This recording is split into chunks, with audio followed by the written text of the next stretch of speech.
Until students get back on track.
Good evening, everyone. Good Welcome evening. to, good evening. Welcome to Community Board 8's monthly board meeting. Welcome. We're just going to give just a couple more minutes. People are getting on pretty quickly. Just give us a couple more minutes to start and we'll jump right in. Thanks so much.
Great, welcome again.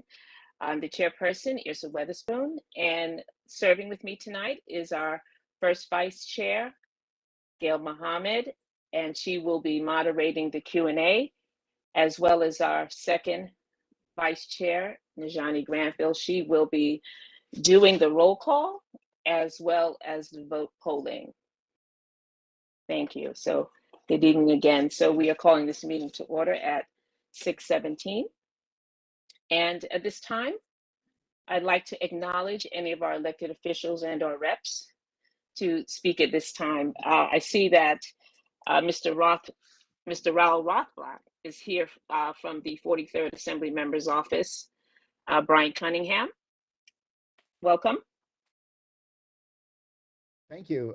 Thank you for recognizing me right away. It's a lovely welcome here. I want to thank everyone for being here. Can I make an announcement now? Is that okay? Absolutely. I want to make sure past event, I want to make sure that everybody knows about. I mentioned this at some committee meetings, but we had our iftar. So we had a gathering mostly of the Muslim community and the Chabad community on the Kautar Mosque on Nostrand Avenue and Park Place. And it was a really, really lovely event. And it was really, in these kind of tense times, to really have a time when everyone was really on the same page, talking about what connects us and not what separates us, really, and speaking at it from very personal and religious terms at the same time. It was a really lovely event. Way too much food, which I think was provided by the Chabad community, and I think very much appreciated by all. a very lovely event, and hopefully it'll be a model for what we do in the future as well. We have, I want to also let people know that we're open for constituent services all the time. Our office is at 330 Empire Boulevard, just down the hill, Empire and Nostrand. Please come by to say hello. We're trying to be open, uh, 9 to 6. It's we have some COVID right now, so it's a little hard to staff things in these times. But please come by and visit us and send people down to us. And if you have resources to share, please share them. We will do our best to share what other people are doing in the community.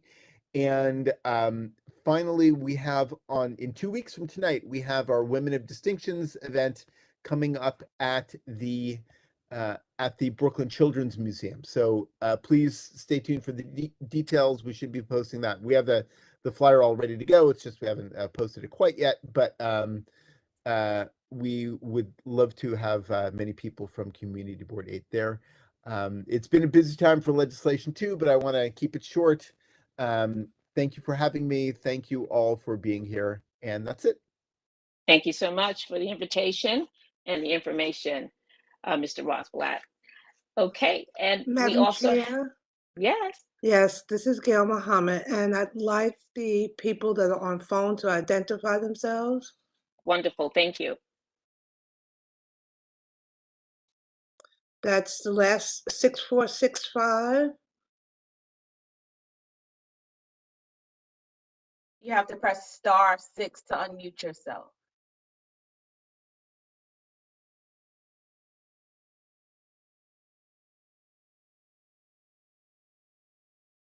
Okay, it doesn't appear to be a response.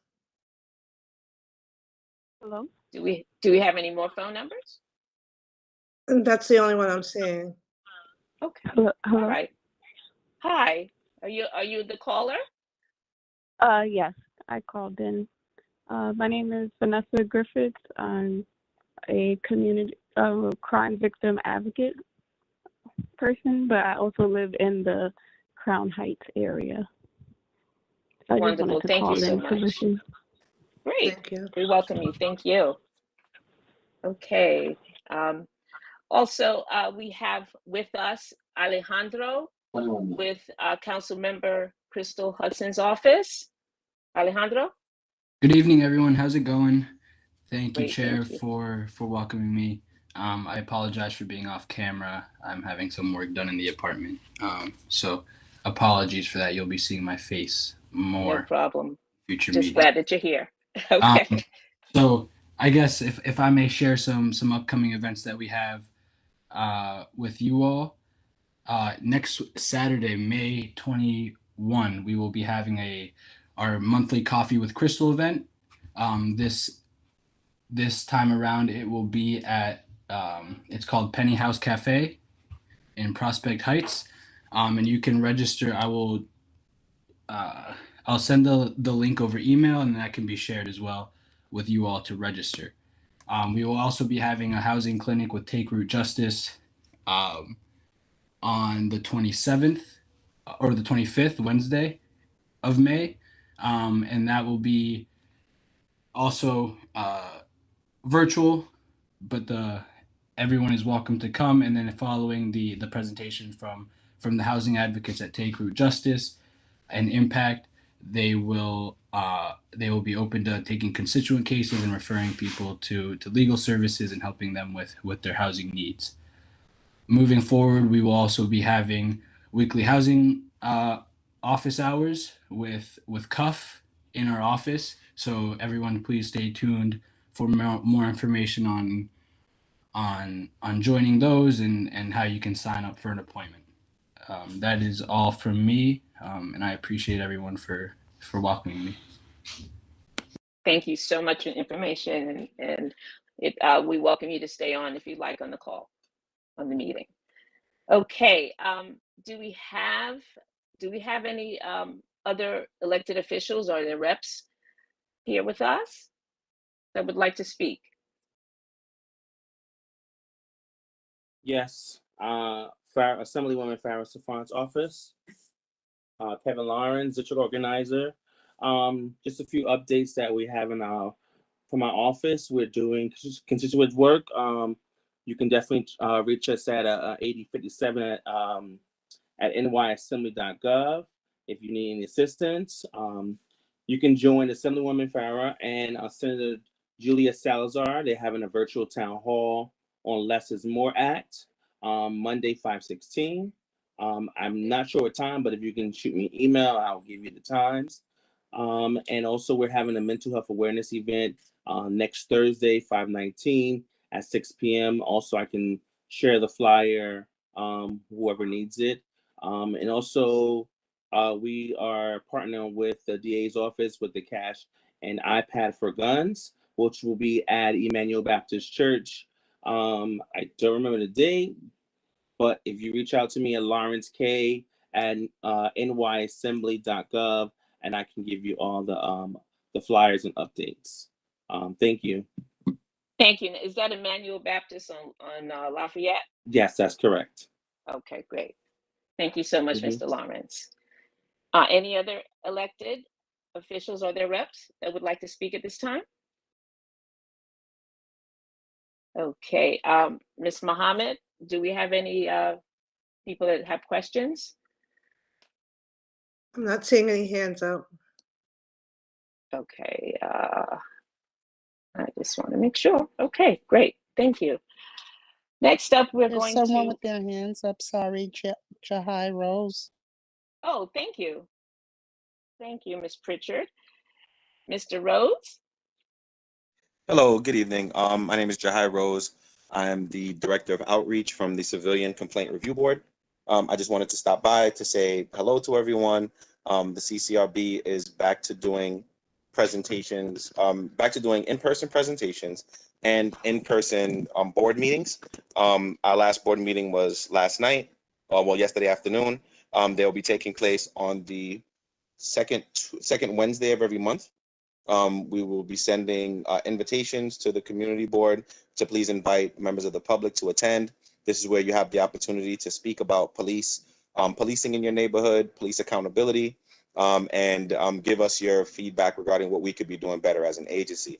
As you know, our agency is responsible for taking complaints about police misconduct. So feel free, let us have it. Give us your honest feedback. We want to make sure that the process works for you as you utilize officers or engage officers in your neighborhood. The board meetings will be taking place at our headquarters, which is 100 Church Street in Lower Manhattan, until further notice. And they will start at 4 o'clock every month until further notice. So I'm going to leave my information in the chat if that's possible. Feel free to reach out to me if you'd like an outreach presentation or to know how you could participate in any one of our upcoming meetings. Okay, Mr. Rose, thank you. You want to put that in the Q&A? Thank you. Yes, we Okay, have, great. Madam And Chair, welcome. we have James Ellis has his hand up. Hello, And Mr. Deborah Ellis, Young. welcome. And Ms. Young will be next. Thank you. Mr. Ellis? Hi, Chair Witherspoon. Great to see everybody here again. Good to see This you. is the appropriate section. I had kind of mentioned with the community board office that I wanted to share an initiative that I'm working on as a part of the community. And if so, I'll continue, and it'll just be a couple minutes. Yes, sure. Please, Mr. Ellis. Great. As it's always starting out in this section of times, we always start with, I'll try to keep this brief, and I will try to keep this brief, but it is a lot of information. So I really do appreciate your time and your focus on this conversation. But I wanted to share with you a project that I have the opportunity to work on with a company called Dollar Ride. It's a technological platform that's working with the dollar van community to bring enhanced services, including potential environmental infrastructure to electrify vehicles and offer electrified charging stations for public and private use. So I kind of walking through this, we are here today to request organizations like the community boards to share information and the invitations that we have for some events to kind of talk about this in more depth. And I want to share with you right now, the partners involved with Dollar Ride are myself at Perch Advisors, and we're an economic and community development consulting team. We're also working with the East Flatbush Community Development Corporation, which is an organization that's to develop and implement programs to empower the community in the Flatbush neighborhoods. And also the Haitian American Caucus, which is a global community development organization to provide communities around the world with access to resources that will help foster self-development and success. But more importantly about Dollar Ride, it was a company founded in 2018, and it's a Black-owned technology company whose mission is to deliver community-aligned clean transportation solutions that reduce air pollution and help overcome persistent transportation challenges and improve the quality of life of public transportation users in our Brooklyn communities. Dollar Ride also understands the value of this informal mode of transportation and also the challenges that dollar vans have created and presented. But they're also trying to provide an innovative technology to these transportation service operators and its riders, and has currently gone through a process over the last year in developing deep relationships with the dollar van community. A little bit about the background of the project. If you live in Brooklyn, you most likely have heard about dollar vans. For those who don't know, they are driver-operated buses that carry riders along fixed routes in areas that are often underserved by public transportation or lack connectivity. This transportation system kind of came out from the MTA strike of the 80s and has been operating for nearly 4 decades as this kind of parallel service. But they are an integral part of the New York City's transportation system, and they serve thousands of daily commuters and deliver accessible and affordable transportation service. But Dollar Ride's hope right now is to start to formalize and streamline this transportation service and make it environmentally sustainable with additional benefits and electric vehicle infrastructure. So we are asking partners like the impacted community boards like CB8 and its leaders for help sharing this information about the events that we're hosting to get community feedback on this project proposal that would bring this significant investment in public transportation.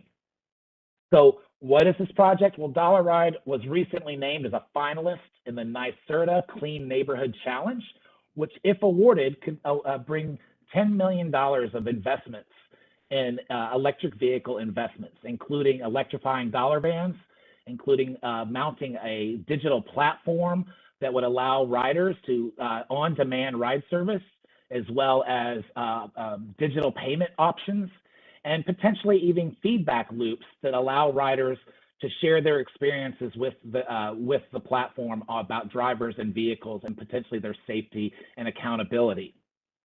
But if awarded, we would potentially be focusing on electrifying some vehicles along the Flatbush and Utica Avenue routes. This platform, as I mentioned before, would help with linking on-demand ride requests, digital payments, and opportunity to share the experiences. The team currently is working to produce its final proposal for the Nyserda Clean Neighborhoods Challenge, and wants to hear, but in doing so, it wants to hear the feedback definitely from community members and other stakeholders that either use it or don't use it, and why, and then also potentially their attraction to investments in green infrastructure like electric vehicles. In order to do this final stage of this grant proposal, we are inviting community members to participate in some town halls. We're first going to be hosting one on Monday morning as a virtual format, so this Monday at 10 a.m. But we also will be looking to we'll distribute a survey link for community board members to participate in and offering their direct feedback about their dollar van experiences and potentially their priorities around sustainable infrastructure and public transportation electrification. So I've shared with the board office a couple of links that they can distribute with the invitation on Eventbrite for our virtual event this coming Monday, and additionally the link for the community board survey about their perceptions of this industry and transportation method. I believe, in summary, I tried to make that as short and summarize as quick as I can, and I think I got to the point, but let me just reiterate the ask. So I gave you a little background about Dollar Van. I gave you a little bit why you might recognize me and why I'm a part of this project. But really the big ask is, will you guys as community members participate in this survey and let us know more from actual community members impacted with this potential resource? And then secondly, the invitation to share to potentially join us virtually on Monday to participate in a similar conversation in more depth. We also hope to have an in-person town hall, and we are solidifying those dates and times, and it should be later on this month in May. And I'll be able to share that information with the board office as soon as we get the confirmation from some of our speakers and presenters and host location. If there's nothing else, I'm happy to go mute again. But open to questions, Madam Chair, if there are any. Sure, and thank you for that, Mr. Ellis. Do we have any questions? I think that's a great, I guess, program that you're looking that you're a part of, that's concerned about maybe making that process a little easier, less chaotic. So I think that is wonderful. Are there any questions to what Mr. Ellis has said? Thank you. Okay. And if any do arise, Madam Chair, and to the board office, I'm happy to receive those on email at a later, at another time, and respond to those accordingly if anybody comes up with any. But thank you for the time, and great to Madam see all Chair? the familiar faces. Madam Chair, Good to there see are you. several, Thank you. there are Oh, several wait. hands. There are Wait, several there might hands be up, and I'm not questions. sure if they are questions to James or they have their hands up for other reasons. We have Mark Thurton that has a hand up, and also Sharon Weatherburn. And I'm not sure if it's relative to what James Ellis just spoke about. And Miss Young. All right, thank you. Thank you for acknowledging me, Ms. Mark Thurton. James, very good program. Thank you very much. It's essential to get those dollar vans well organized. I'm more than willing to participate on the survey, but I haven't taken dollar vans in quite a while. Will that have any impact on the survey? Actually, no, we're really also very much interested in why people aren't taking dollar vans, or why they're not doing so as frequently as they potentially could. So it's open to everyone. I think the survey has been adapted to be able to dig in a little bit for both sides of users and non-users. So Mr. Thurton, we'd welcome your participation. Very good. And you're also going to be handing out to places like Utica Avenue, where it has the main hub for the dollar vans? We have already participated in a community board conversation with CB9, and we're looking to also discuss with other groups along the way. So we definitely have a robust list of community members, leaders, advocates, et cetera, that we're trying to engage with to get as much information and feedback as possible. But if you have any ideas, Mr. Thurton, I welcome you to email me them separately and offline. Thank you very much, and I want to thank Community Board 8 and Madam Chair for keeping Community Board 8 in a professional standard all the time. Thank you very much for your outstanding work, Community Board 8 and Mr. Ellis. Wonderful, thank you, Mr. Thurton. Ms. Weatherburn is next. No, we have Deborah Young, who's been waiting also. And I'll Okay. just take. She took her hand down. That's why. Yeah. I'm sorry. Go ahead. Ms. Weatherburn, did you? Yes. So James, given that there's a recognition that the dollar vans are an integral part of the transportation link, has there been any part of discussion about how the MTA and the dollar vans might work collaboratively? I think that's an amazing thought, and we definitely have had those thoughts. But at this part of the project that we are working on, and that my firm with our partners are kind of collaborating with, it really is at this time trying to solicit the community feedback loop. And it hasn't really been, our role has not really been in much in the direct engagement with MTA and the outcomes that could happen once this program might be approved. Because it really is contingent on this next round of funding from the Nyserda Clean Communities opportunity. Okay. Thank you so much. Any questions? We're going to just, you can forward it to Mr. Ellis or the board office, but we do have to get going on the agenda. So I appreciate you, Mr. Ellis, and for those questions for him, thank you. Yes, we will Madam. collect those and forward them to you. Thank you. Madam Chair, we have Stephanie Grandpierre has her hand up. Okay, Ms. Grandpierre. Hi, good evening, everyone. My name is Stephanie Grandpierre. I'm a domestic violence advocate at the 7-7 precinct. So there's advocates in all precincts throughout New York City, all 5 boroughs. If you know anybody that has an issue that they would like to make a police report, or if they need counseling services or shelter, they can always call their local precinct to speak to an advocate if needed. Great. Thank you so much for that information. Ms. Chair, Rampier. we have Julia with her hand up. Okay, Julia. Hi, good evening, everyone. Greetings. I just wanted to make sure I'm correct. This is the community announcement section of the meeting? Yes, it is. Okay. I've been MIA for some time. I'm working now in another section of Brooklyn. And to Mr. Ellis, I love dollar vans. They need to come to Bushwick. But I'm just bringing greetings from District 79, Adult Education. I know I missed the educational meeting last week, but I just wanted to make you guys aware. Department of Ed is doing adult education classes this summer, starting Tuesday, July 5th on Empire Boulevard, and also PS 189 and 398. I can send you the full list of site locations, and this is for any adult in Brooklyn that would like to continue their education, whether they're attaining their GED. We have Microsoft Office classes, and we're looking to start the cable networking class as well. I'll leave all the information with the community board office. And as always, these classes are free of charge. And we do take undocumented residents. That's the unique thing about our adult education program. All you need to do is be 21 years of age and older and a New York City resident, meaning you actually live in Brooklyn or one of the 5 boroughs. So I'm just looking forward to it, and I thank everyone for spreading the word. Thank you so much for the great service. Julia, what's your last name, please? Foster. Okay, great. Thank you so much, Ms. Foster. Have a good evening. Thanks for coming. No problem. Madam Chair, Bocconi has his hand up. Mr. Bocconi. Hello, good evening, everyone. I just wanted to make a quick announcement that the Department of Transportation is planning a couple of... Yeah, I'm trying to...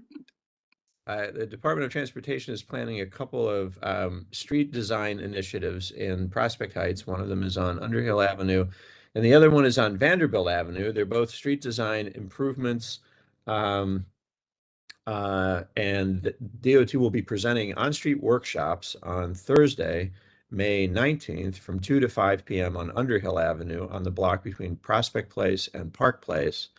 And on Vanderbilt Avenue, Saturday, May 21, on the block between St. Mark's and Prospect Place. Both will take place from 2 p.m. to 5 p.m. For folks to come by and have a look at what they're proposing and provide input. So if you are interested in those 2 streets and want to see what DOT is thinking about for the future, stop by and have a look.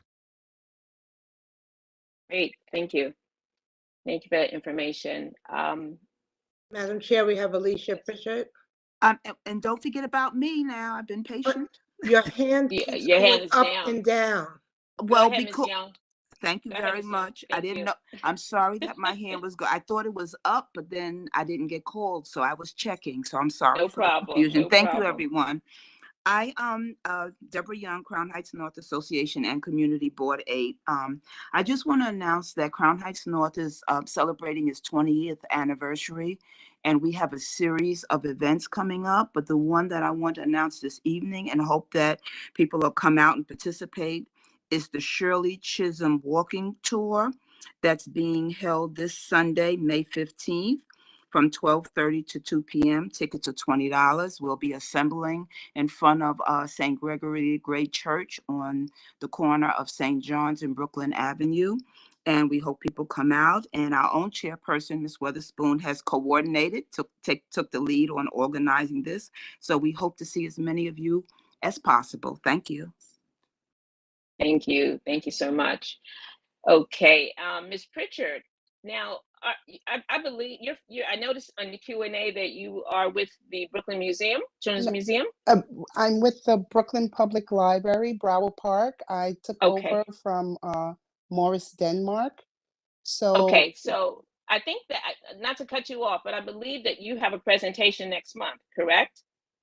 A presentation, not that I'm aware of, maybe government affairs, but I'm not doing, I'm the neighborhood library supervisor of the Broward Okay. Park at BCM branch. Yeah, so Okay. maybe government affairs is probably doing a presentation. Okay, so you just have a few words for us? Yes, I just want to say Okay. hello. I'm new Great. here. I'm still at work, so that's why my camera is off. But Broward Park at BCM is still under construction. We're scheduled to open hopefully late summer, early fall, but we all know how delays could happen, especially in these times with construction. And also to just mention that summer reading is coming up. Summer reading kickoff is on June 4th. And we'll be also celebrating the 125th anniversary of the Brooklyn Public Library. So it's going to be a great borough-wide birthday celebration. We're creating a book list of over 125 books that capture the spirit of Brooklyn. And one other thing I would like to mention is that the Crown Heights region of the Brooklyn Public Library will be having a BPL Outdoors celebration on June 11th at Broward Park from 1 to 4. And we'll be having story time, and we'll also have a dog fashion show, which we will be we'll be giving out free poop bags and poop bag holders so that people with their furry friends can also pick up the poop. So we hope that everyone comes out, and we're just trying to stay connected to the community while our branch is under construction for the new space at the Children's Museum. Thank you. Okay, thank you. Thank you very much. Okay, Madam anyone Chair, else? Yes. we have someone else that needs to identify themselves. Phone number 9173.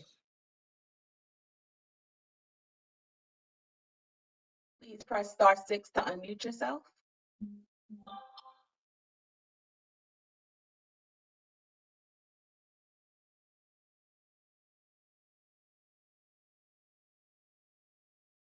Last call, please identify yourself. Okay, so we're going to move on. Okay, any more questions? Ms. Mohammed? I don't see any other hands up. Excellent, thank you so much. Okay, so we're going to move on to our presentation. We have Paul Smith from National Grid that's here with us to give a presentation. Mr. Smith, welcome. Hi, good evening. Thank you very much. I see that I was given a presentation, so will I be able to share at this time? Yes, let me just ask you, how long is your presentation about? It'll only be a few minutes. I will be brief. Okay, awesome, thank you.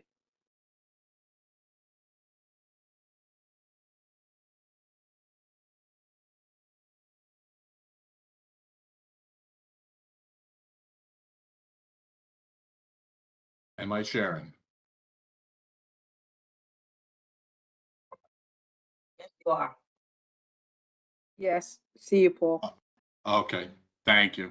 I was asked to just briefly describe the program that National Grid has, as with all utilities in New York State. New York State Public Service Commission is requiring all utilities in the state to do inspections of their gas piping that are inside premises. So I'll share this with the board. After this, I'll send it over on an email. This explains that every premise needs to be required an inspection. The inspection cycle is every 3 years. So having started in late 2017, we've already begun re-inspections of premises in 21 and 22. The good news is that we're changing to a 5-year cycle. So it'll be less inspections, less times the utility has to gain access to the premises. Just the next one, there is a communication process that we have in place. This one here on the fact sheet describes that we do send a postcard. We will have a contractor in the area leaving door hangers, and we do send letters out. We are changing the process as we figure out which ones are best ways of contacting customers. There are also 2 links that National Grid has on their website to explain the program. So that'll be available also. Just briefly, the inspection process is about 8 to 10 minutes tops. It involves the gas POE valve that enters the premise, usually in the basement, and it's the piping up to the outlet of the gas meter. So you'll be hearing, I guess, from the Department of Buildings in a little while about their local law 152 inspection that the New York City has, which involves more piping in the building, but this is a piping just up to the outlet of the gas meter. And we have a contractor called Precision Pipeline Solutions that are conducting our inspections. National Grid also does the inspections itself while we're at a premise doing normal business, like changing out gas meters, unlocking services, turning on gas to customers. So we also do the inspection while we're there. It's called an opportunistic. So it eliminates the need for a customer to allow access again multiple times. So so I said that we have a group of inspections that we started back in late 2017. They're called a baseline group. And we're up to the point where we're in non-compliance for these. We've sent multiple communications to this baseline group since the program began. Postcards, first letters, second letters, outbound calls, cold knocking while we had employees and contractors in the area. We sent emails. So we've applied fines. You may have had some complaints from some customers. And we've sent termination letters back in September and October of last year that customers are subject to turn off. We've gotten a lot of good response. We've collected a lot of inspections that have been completed, but we are at the next step. The next step is continued outreach. We'll continue cold knocking these premises, outbound phone calls. We're even doing some robocalls where it's permitted. We are starting a service disconnect pilot program to start targeting some non-compliant customers that are just not letting us in. So we're going to start with 100 non-compliant customers. They're going to be geographically spread across Brooklyn, Queens, and Staten Island. So not one area is being targeted. It'll be spread out evenly. The pilot program, we're being very sensitive to the community.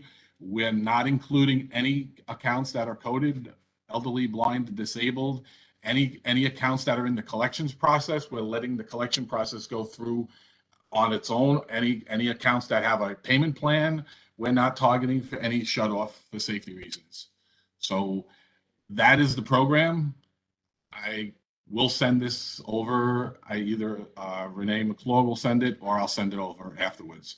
But that is the whole extent. Great. Thank you. And hello to you, Ms. McClure. Good to see you here. Hello, Madam Chair. Good to be here. Thank you. Yes, Ms. Muhammad? Yes, Madam Chair, we have Tamika Gibbs has a question. Sure, Ms. Gibbs. I was just waiting. Is this a question for his presentation? Or we have another presentation to support his previous presentation? The reason why I asked, is he taking questions? That's my question.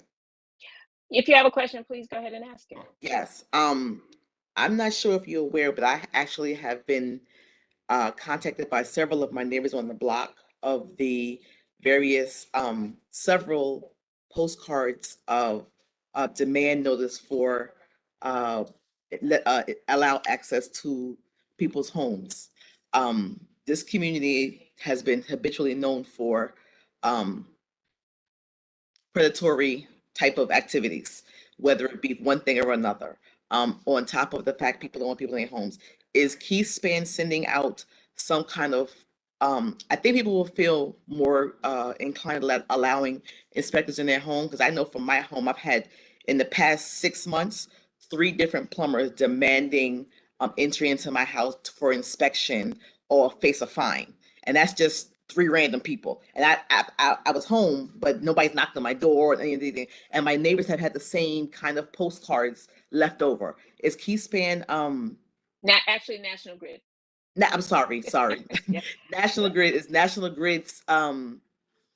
sending out their representatives, because another thing, we've had a lot of, unfortunately, since the pandemic, we've had a lot of, the community is very elderly. A lot of elderly people, and they don't feel comfortable with allowing people into their home. If there is a National Grid representative, or someone they can recognize versus Joe Schmo plumber coming to inspect my basement, they'll be more inclined to let them in. So what is the outreach Keyspan is doing on their part to even their staff come out to make these presentations, or even send out these postcards? Because like I said, myself, I've received in the past 4 months about 5 to 6 different postcards.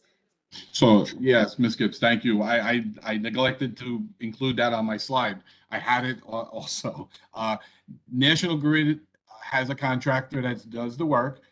They have 2 forms of identification. They have their PPS ID, and they also have a National Grid contractor ID with a photograph and a red border. The door hangers that we leave, that the contractor leaves, has their contact information on it. Also, National Grid's contract information, 718-643-4050. If there's ever a doubt that a customer, do not let a contractor into the house. They can call that number and they can verify that we are in the area, or that the house is, the premises on the list to have an inspection.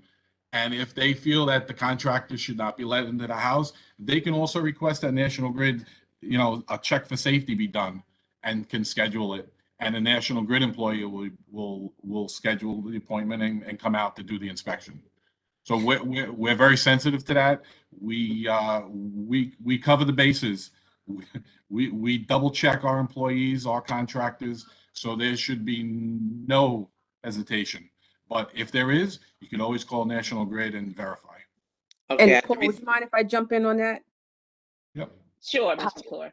Thank you. Renee McClure, Director for Community and Customer Management. And just to give you some context of how we ended up on this call today, what we have been doing, working with Paul and his team, we have identified the outstanding premises or addresses that each community board has pending. And so when we met with Community Board 8 to talk about this particular initiative, which in many cases often gets confused with Local Law 152, which is the DOB I believe they're going to be presenting. The idea is that, we've identified the premises. So technically, when you get that information, either either door hanger or a card, the idea is that you set up and make an appointment. So that's also a checkpoint, right? So you should know that we're coming to your homes because you've scheduled the appointment. And the idea is when you schedule the appointment, that does stop the fine process for us, as well as the disconnect process for us. So the idea is really, when you see it, schedule the appointment, and then to what Paul is saying, the 2 forms of ID, when we get to your premises after the scheduled appointment, those should be checkpoints, and then he provided other ways. But I just wanted to share that we are reaching out to all the community boards, and out of that conversation with your district manager, she was kind enough to ask us to present tonight. So that's why we're here, to really, engage. And if you know of any other organizations or block associations that can help, ensure that our customers and our communities are aware of this, this is a mandated program, it would be a tremendous help. So I just wanted to share that as in addition to what Paul has shared. So thank you. Thank you.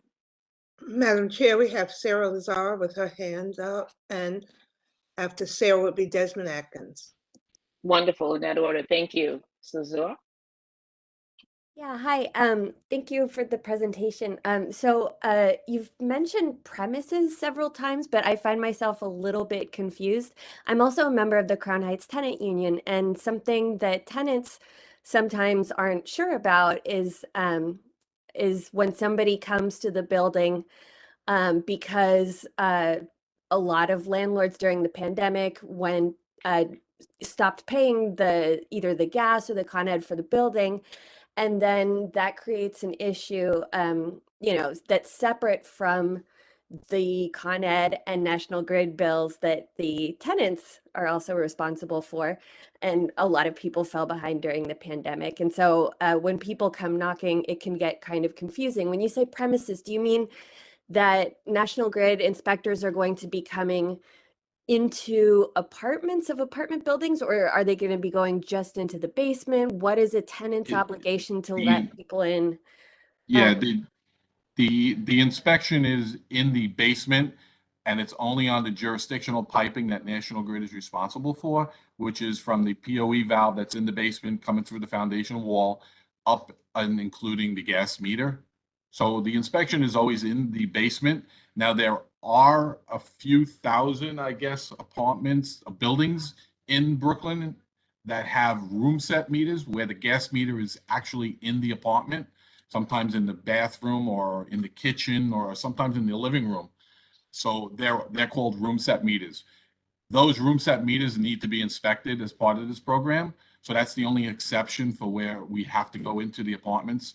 Now, I know in this section of Brooklyn, there's probably about, I would say, 1,500 apartments that have room set meters. So it's not a large population, and I believe we're almost all completed with the room set portion.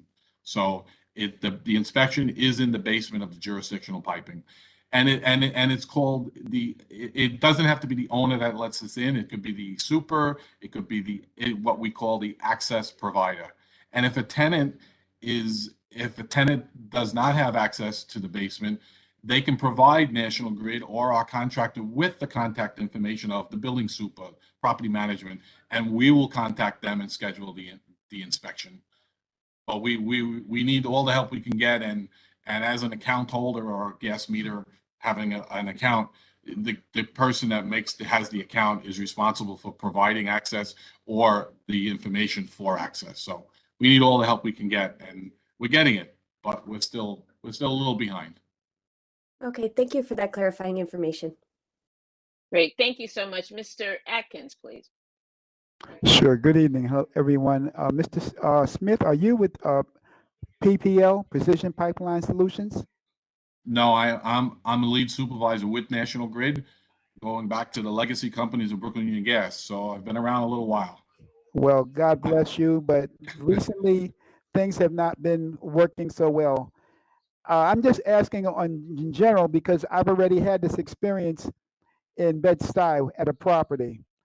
Okay. And I received my bill. I was fined. And when I contacted the utility, they said, well, we left you notices. I said, well, how did you leave notices? They said, we left door hangers. I said, I think that is a very indirect method of contacting the person who you're billing. They said, well, no. And so they said, well, when you get the work done, the fine will be removed. I said, fine.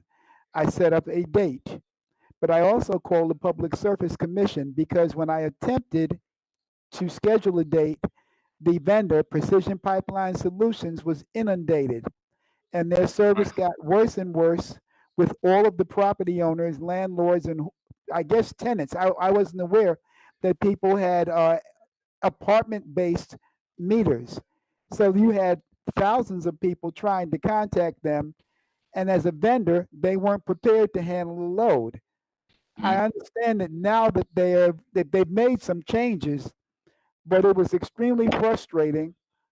And I eventually got my refund and my inspection, and I passed. But the point was that it didn't seem to be well thought out with the scope of the number of people who had to be touched. Yeah, so we did. I'm sorry, Mr. Atkins. We did experience some large volume back in July and August as our contractor was feeling the pain of hiring and wasn't able to do staffing. Also, the call center was inundated with calls as a group of mailings went out. So we did apologize for that. I'm glad to see that your fine was reversed, which was I was going to ask about offline about it, but I'm glad your inspection was completed. And any customer who experienced the delay, as long as they contacted us and were on the list, those fines were reversed, and we're very up to date on it, on all of that right now. And we're actually handling calls instantaneous. No voicemails are necessary. No callbacks are needed. And we have almost 5,000 future dated appointments right now with our contractor. So Okay, Mr. we're Smith, much improved, and I do apologize for the experience that we right, had. but I felt that the only reason that I was able to get proper service in the end was the fact that I went to the Public Service Commission and they interceded for me. And I don't think everybody was aware that they could do that, or that the process should have ever gotten to that point. You're right, sir. And a lot of customers did not have to go to the point of going to the Public Service Commission. They were handled, and their fines were reversed, and they had their scheduled appointments done. So yes, some people were inconvenienced that way, and I apologize for that. And we all experienced the extra load at that time in August and September of last You don't year. have to apologize to me because it wasn't your mess up, but I appreciate your apology nonetheless. I represent National Grid, and I have my hand deep in this process. So we've made lots of improvements over the months, and hopefully it's smoother for all the customers going forward. Thank you. Thank you, sir. Thank you so much. And thank you for streamlining that process, so that's not going to happen again. Mr. Smith, I want to thank you and Ms. McClure for coming and sharing this information. If we have any other questions after the meeting, we certainly will forward it to you. Okay? Thank you so very much. Thank you. Okay. All right, so we're going to move on to the New York City Department of Buildings. Plumbing Chief Sean Jones and Damaris Ferrero in Community Engagement Liaison, and they will be making a presentation on Local Law 152, the gas line inspection. Welcome, both of you. Hi, good evening. I did send the presentation over via email. I don't know if you guys got it. Sean, are you able to share your screen? I can share. Good evening, everyone. Okay.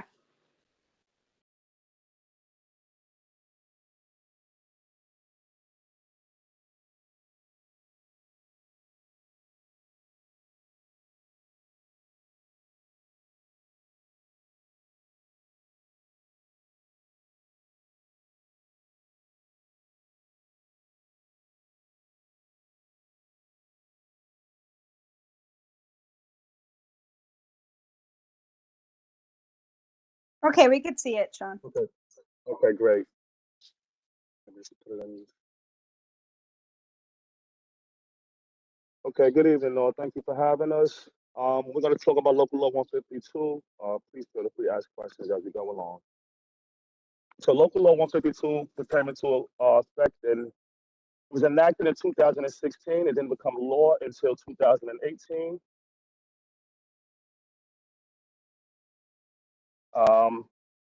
The first community boards that was affected by Local Law 115 was 1, 3, and 10. It was an extension granted in June 2021 for this inspection to be conducted. Then we had community board 2, 5, 7, 13, and 18, which got an extension granted to June of 2022. So currently we're in a new cycle, which consists of a few different community boards. So basically, Local Law 152 requires that all properties, with the exception of R3 occupancy group, which is typically a 1 or 2 family home, monasteries, convents, things of that nature, group homes with less than 20 occupants.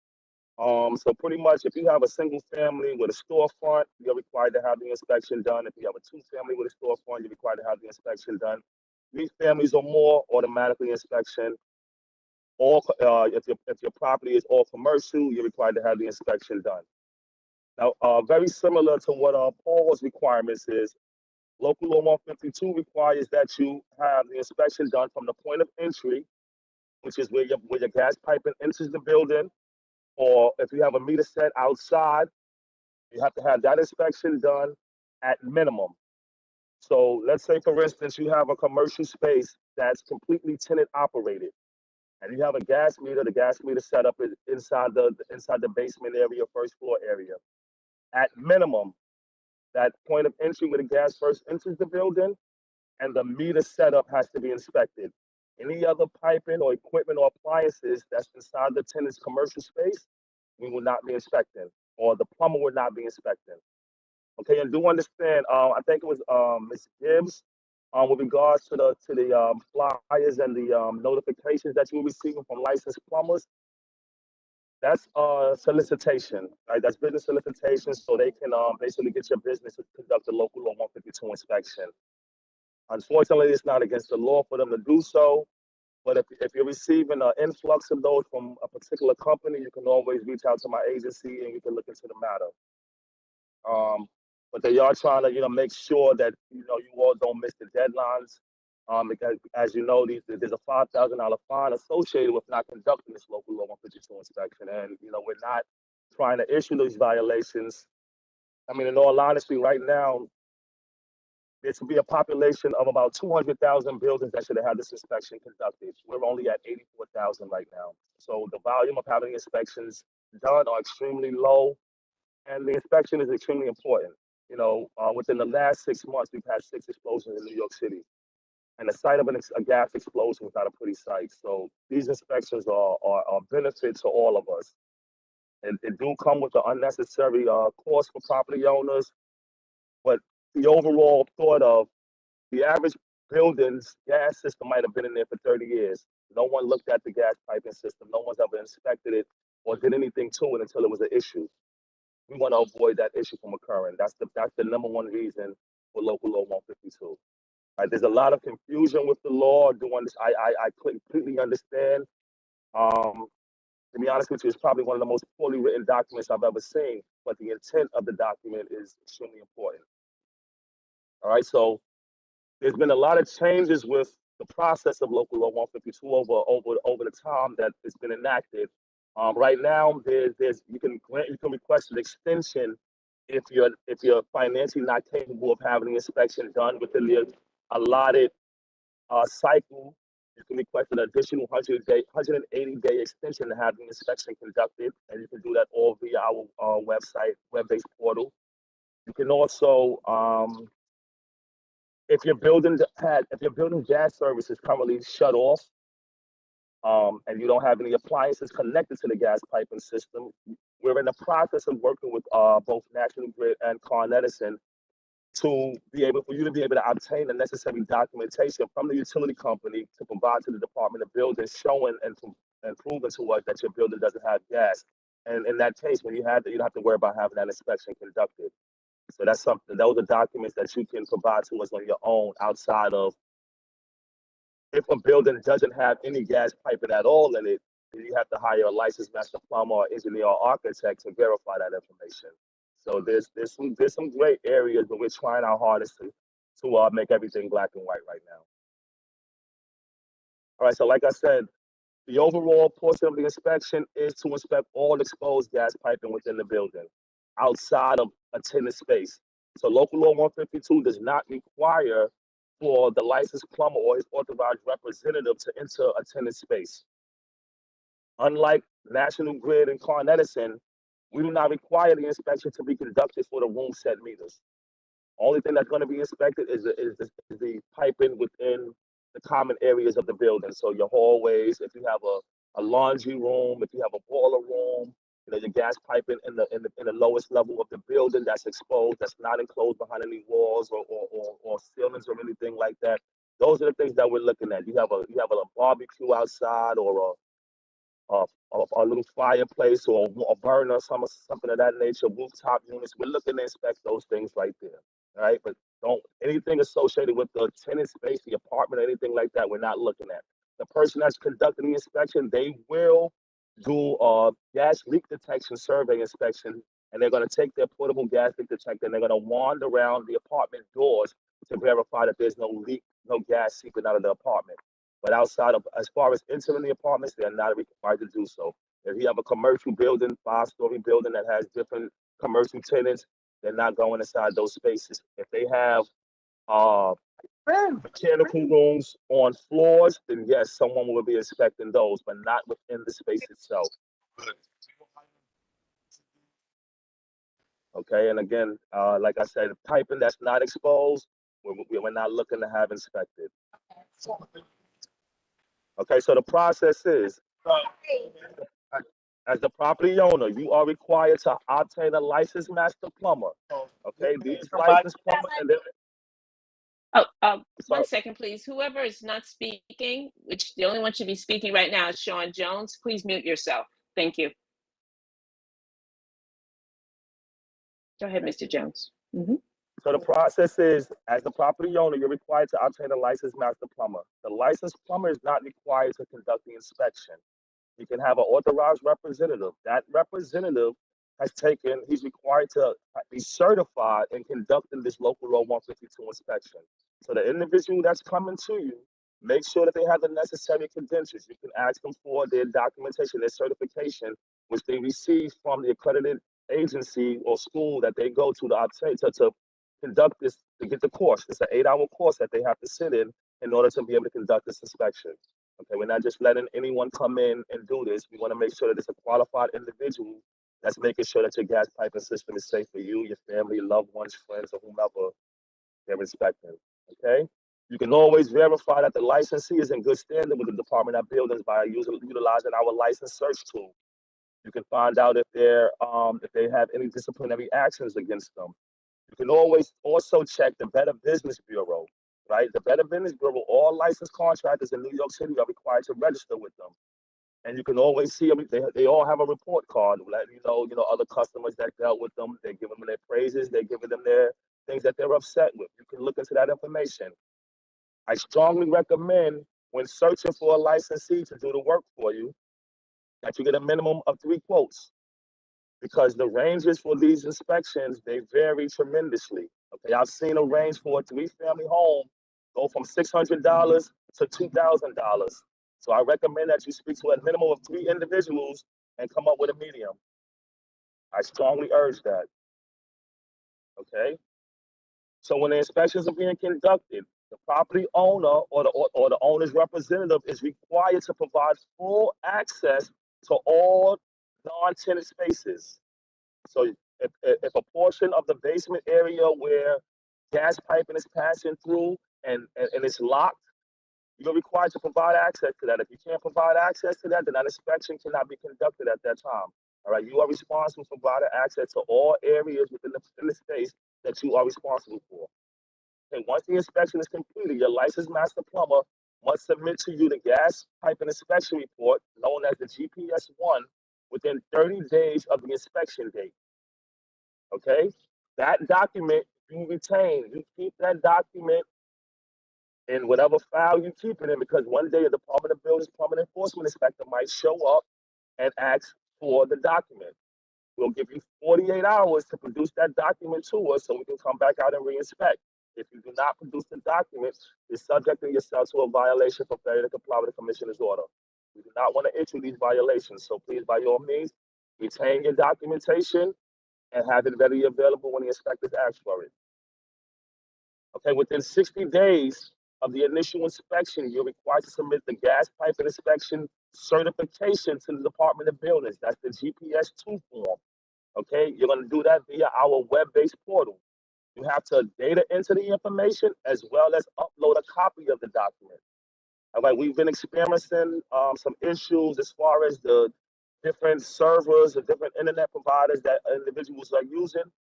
At the end of this presentation, I'm going to provide you with our Local Law 152 email account where you can send us any relevant questions associated with Local Law 152, and we'll assist with guiding you through the process and letting you know whatever it is that you may need. We'll help you with that. Okay, but you are required as the property owner to submit this documentation for us. However, most individuals are allowing their licensed professional to do so because they're more familiar with navigating through our systems. So you can have them do that for you just as well, but do understand that it might be with a fee. Okay, but if you're computer savvy, our system is very user friendly. It's a very simple program. It probably takes about 2 minutes to do the whole process. But again, we can guide you through if you have issues. And you are also required to retain a copy of the GPS-2 document also for 6 years.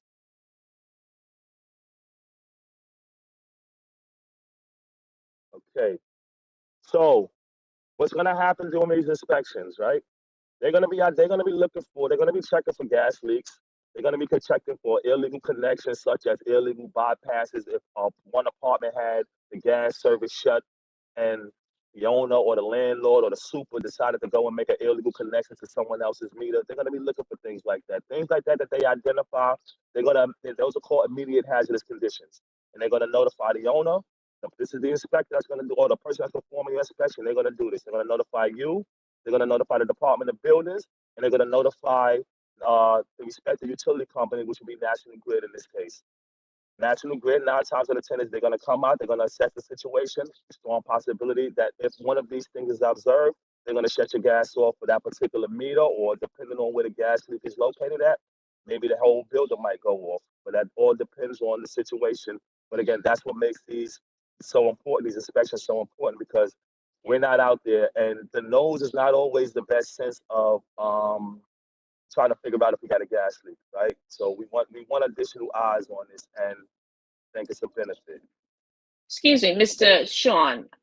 Yes. I'm just checking with you in terms of time. How much longer? Because I know that there was a set amount of time that you were supposed to have your presentation. How much longer do you think before you I can wasn't. wrap this up? I didn't know it was a set amount of time, but I think I have about 4 more slides left. Okay, great. Thank you. I can omit the slides. I don't have to go through the slides. I can just. I mean, I've been dealing with this. I can just speak freely.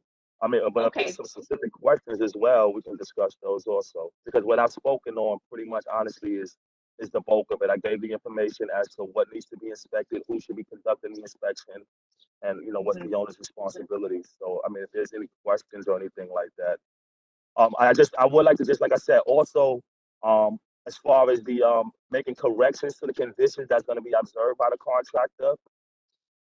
Overall, you have 180 days from the date of the initial inspection to start the process to make the corrections. However, if you can't achieve that in 180 days, then again, you can go into our system and request another extension of an additional 180 days to make the necessary corrections. Okay, and this page right here is our contact information. We have service notices and different rules associated with Local Law 152.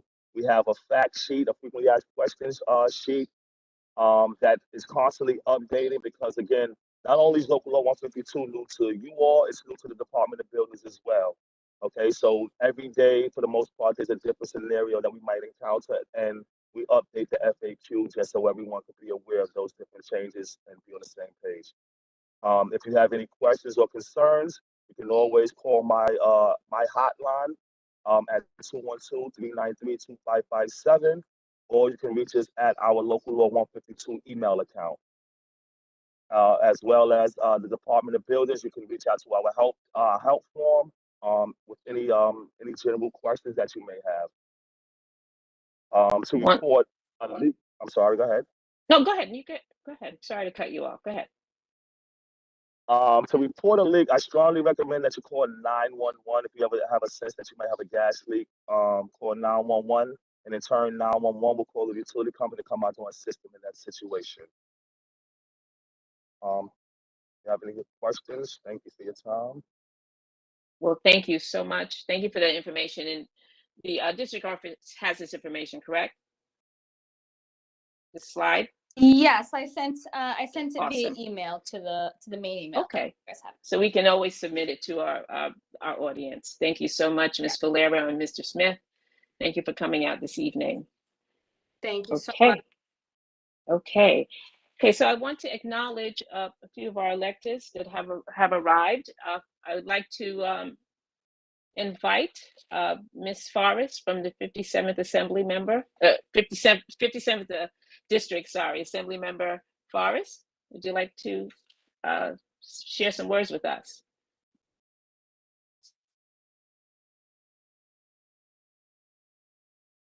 Ms. Forrest?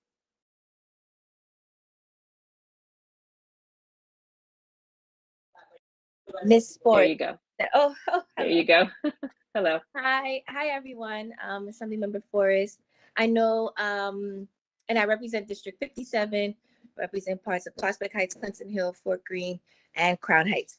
And I know my representative, my district manager, Kevin, Lauren spoke to you earlier to give you some updates on the office, but I just wanted to say, again, our doors is open for any constituent cases. These are the issues that we want to hear, issues about gas pipelines, whatever it is, just let us know about it.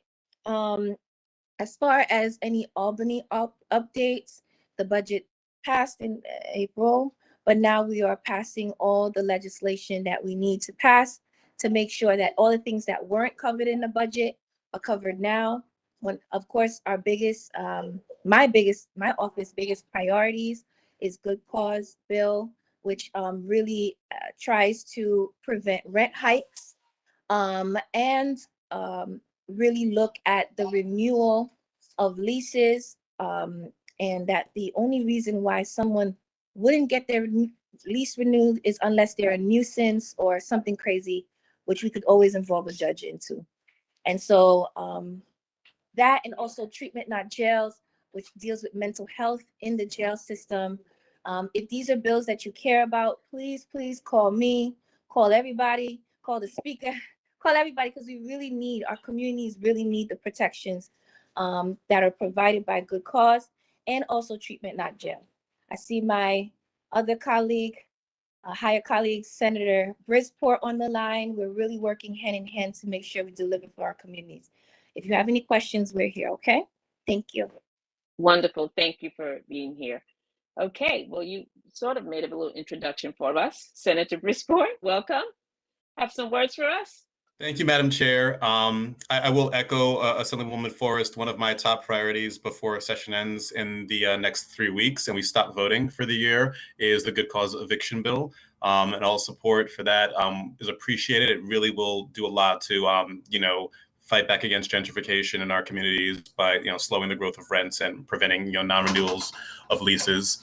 I do also, I'm sure everyone here has heard it a million times, but you can't hear it enough. There are going to be 2 primaries this summer, 2 elections this summer. Please vote in both. But you'll see assembly members, district leaders, governor, and statewide races in the typical June date, and then state senate and Congress in August, which has never been a date that we vote before. So if you made vacation plans, I get it, but please come and vote in both elections. I do also want to say that there are some very impactful things for New York City that we will be addressing before the end of the session in 3 weeks. One of them is mayoral control of our schools.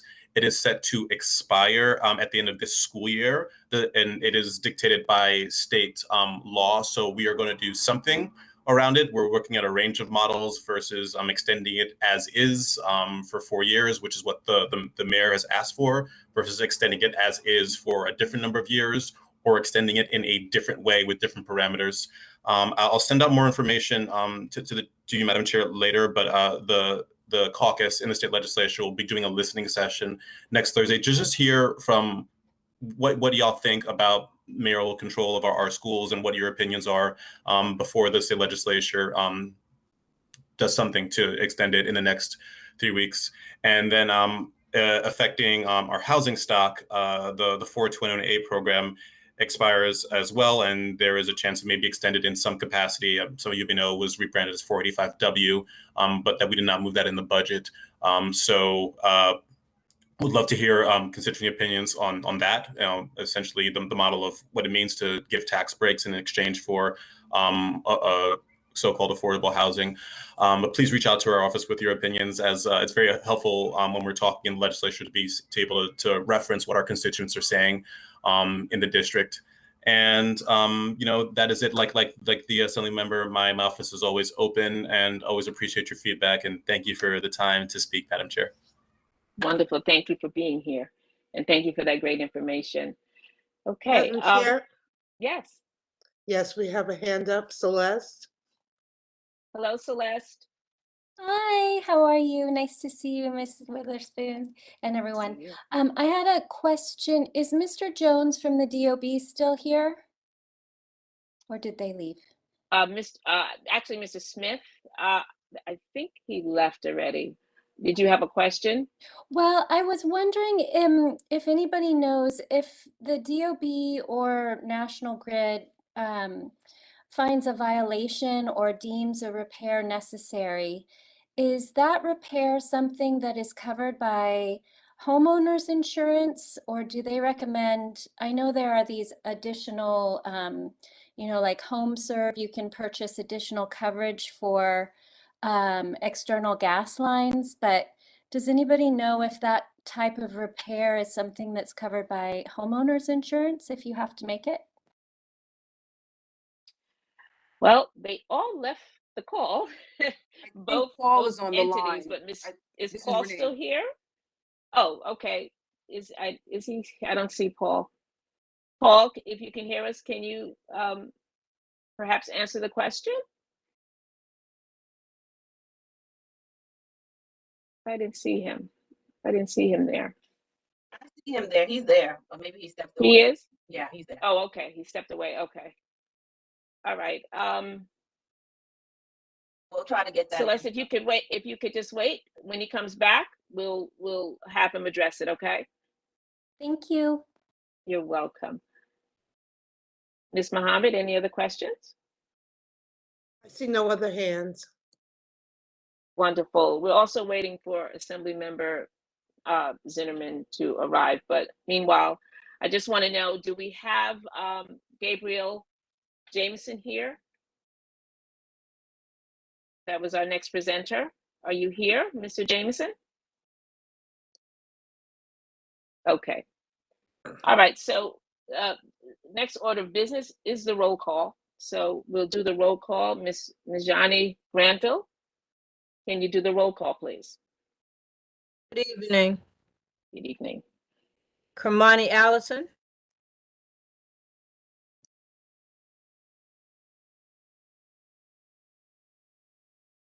Okay, I don't hear anything, so I'm going to go to the next name.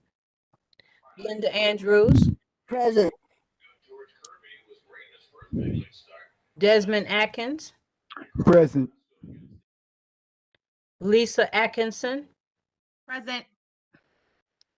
Princess Ben James. Good evening. Present. Julia Boyd. Here. Gail Branch Muhammad. Here.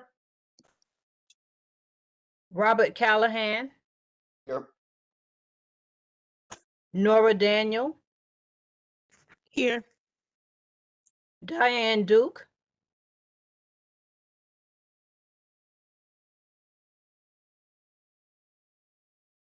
Kevin Farley.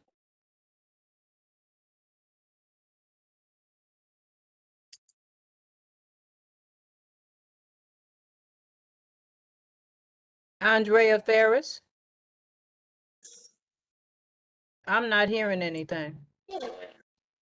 Andrea Ferris. Ms. Ferris is excused this evening. Okay.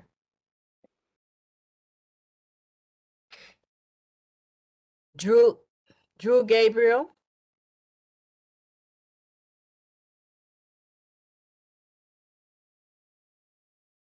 Tamika Gibbs. Present. Najani Granville, present. Ajini Harris Blenman. Present. Zerzima Jordan. Here. Regina Kinsley.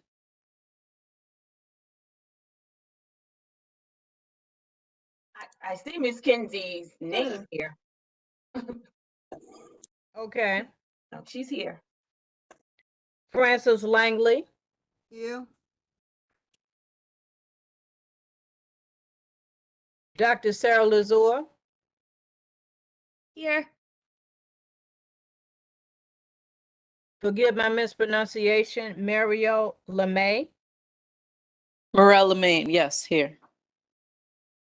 Elaine Mahoney.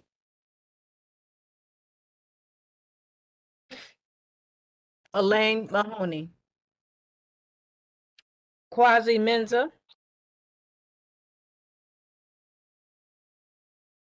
Kelvis Mickelstein.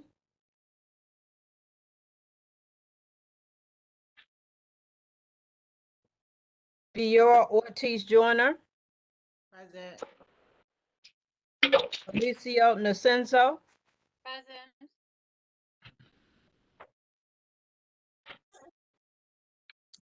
Yaya Raji.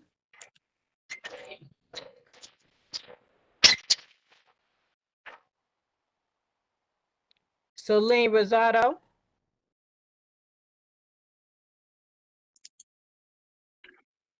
Adam Sachs.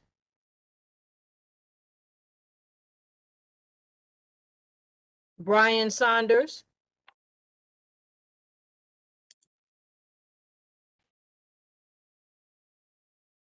Audrey Tate Hall. Present. Saunders present. Thank you, Mr. Saunders. Mark Thurton. Here. Greg Todd. Here. Ethel Tyus. Present. Gil Baconi. Present. Thank you. E. Villas. Present. Kimberly Watson. Present. Thank you. Issa Weatherspoon. Present. Sharon Wedderburn. Here. Deborah Young. Here. Vilma Zuniga.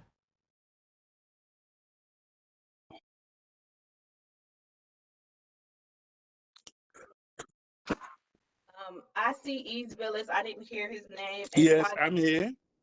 Okay, Ease is here. And Gabriel here. And who's here? Drew Gabriel. Quasi's here also. I'm sorry, I didn't. Quasi. See his name. Okay, did you just tell me that Quasi is here? I see his name Yes, here. he yes. is. We Okay. have a quorum though. We have a quorum. Great. Thank you very much. Madam Chair, I Yes. think Drew Gabriel tried to say he was here. I don't know if Najani heard him. Thank you, Gail, because I did not hear him. Okay, and we also Thank you, have Gail. Greg Todd with his hand up. Okay, I Yes. think I actually heard Mr. Todd. Okay, so is there anyone else that I may have missed? Yes, Thank I'm you all here. for your Is Villas? patience.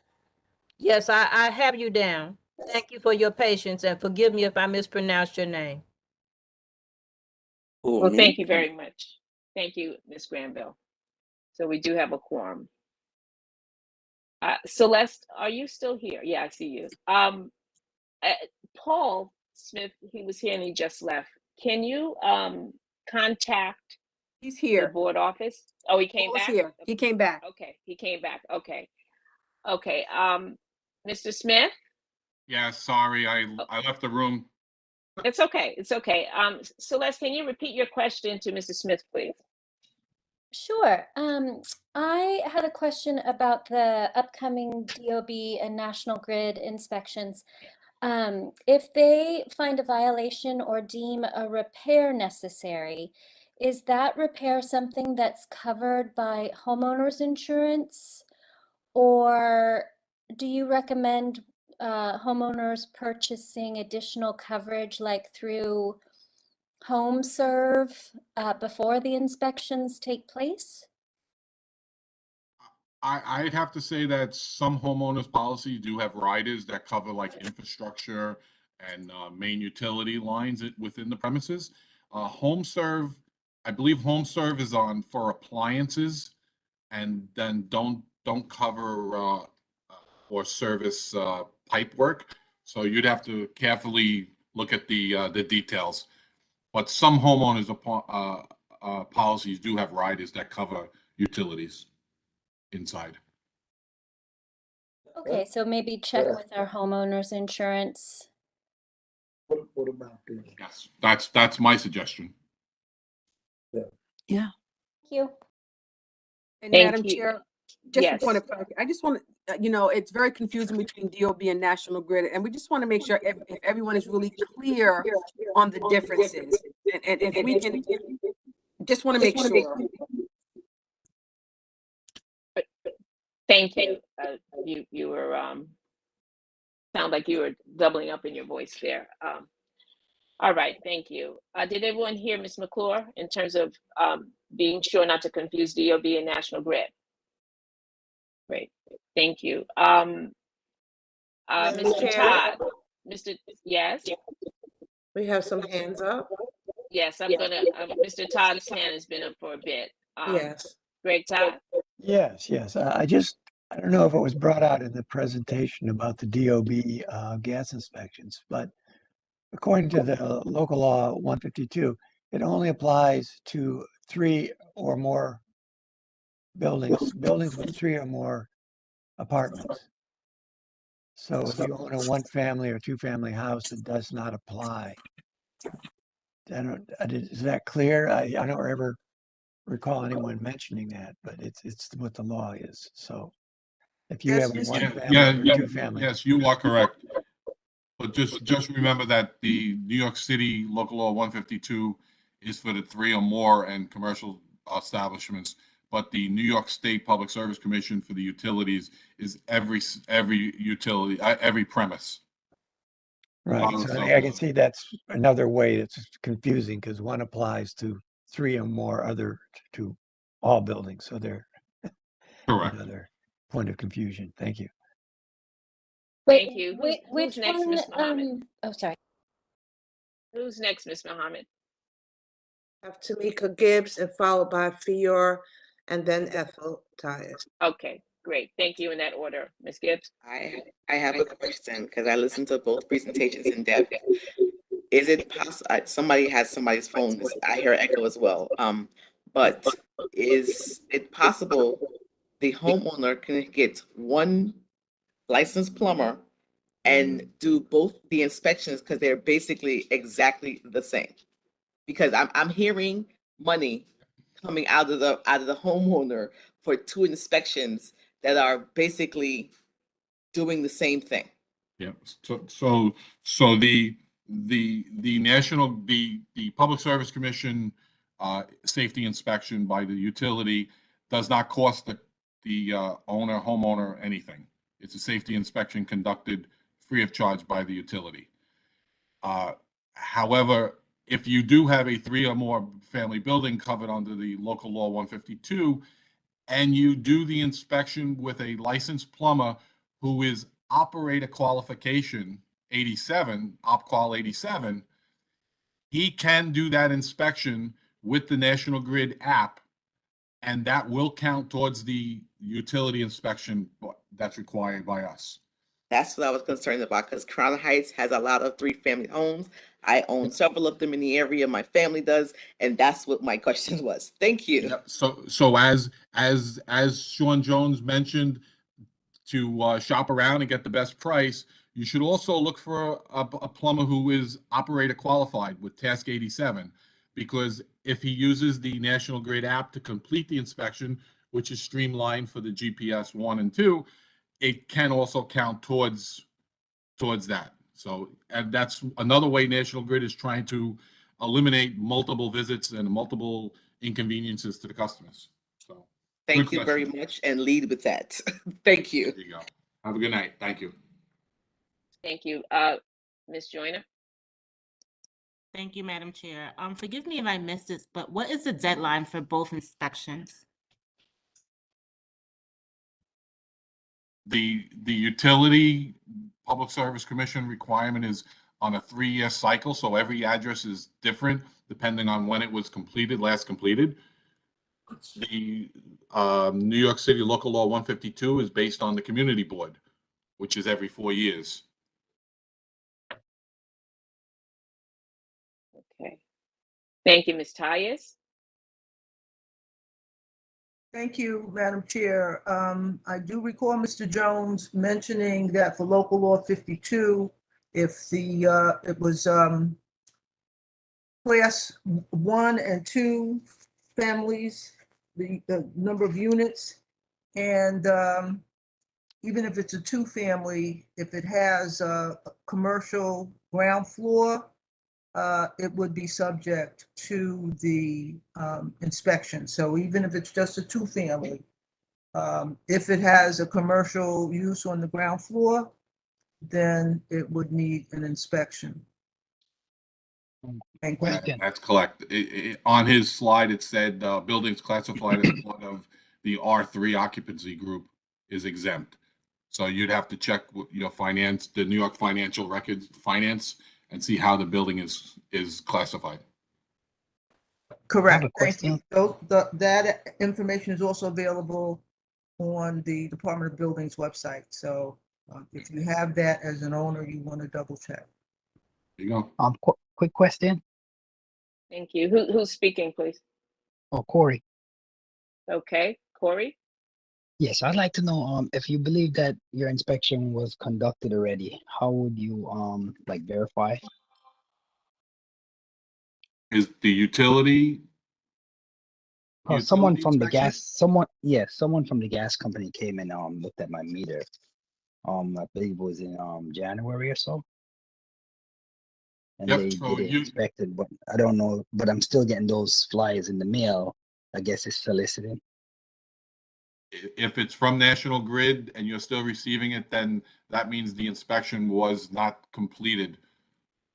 Oh no, it's not from National Grid. It's like a third party or something, I believe. Then that would be something directed to the building department. Is there a website that we could put in our address and see? He did. Mr. Jones did supply a resource thing where you can send your questions and emails, and you can do those inquiries on their website. All right, thanks. Thank you. Madam Chair, the person that just spoke, is that from 98 Sterling? Yes. Yes, that's it is. correct. Okay, so, Corey. Yeah. okay, so the next is Najani Granville. Ms. Granville? Thank you. I still need some clarity on the deadline for Community Board 8 because I don't want to miss the thing, but I want to be sure of what the exact date is for us.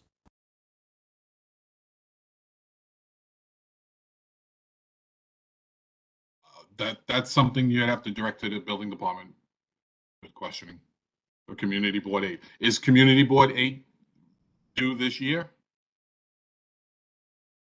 Yes. I'm not sure.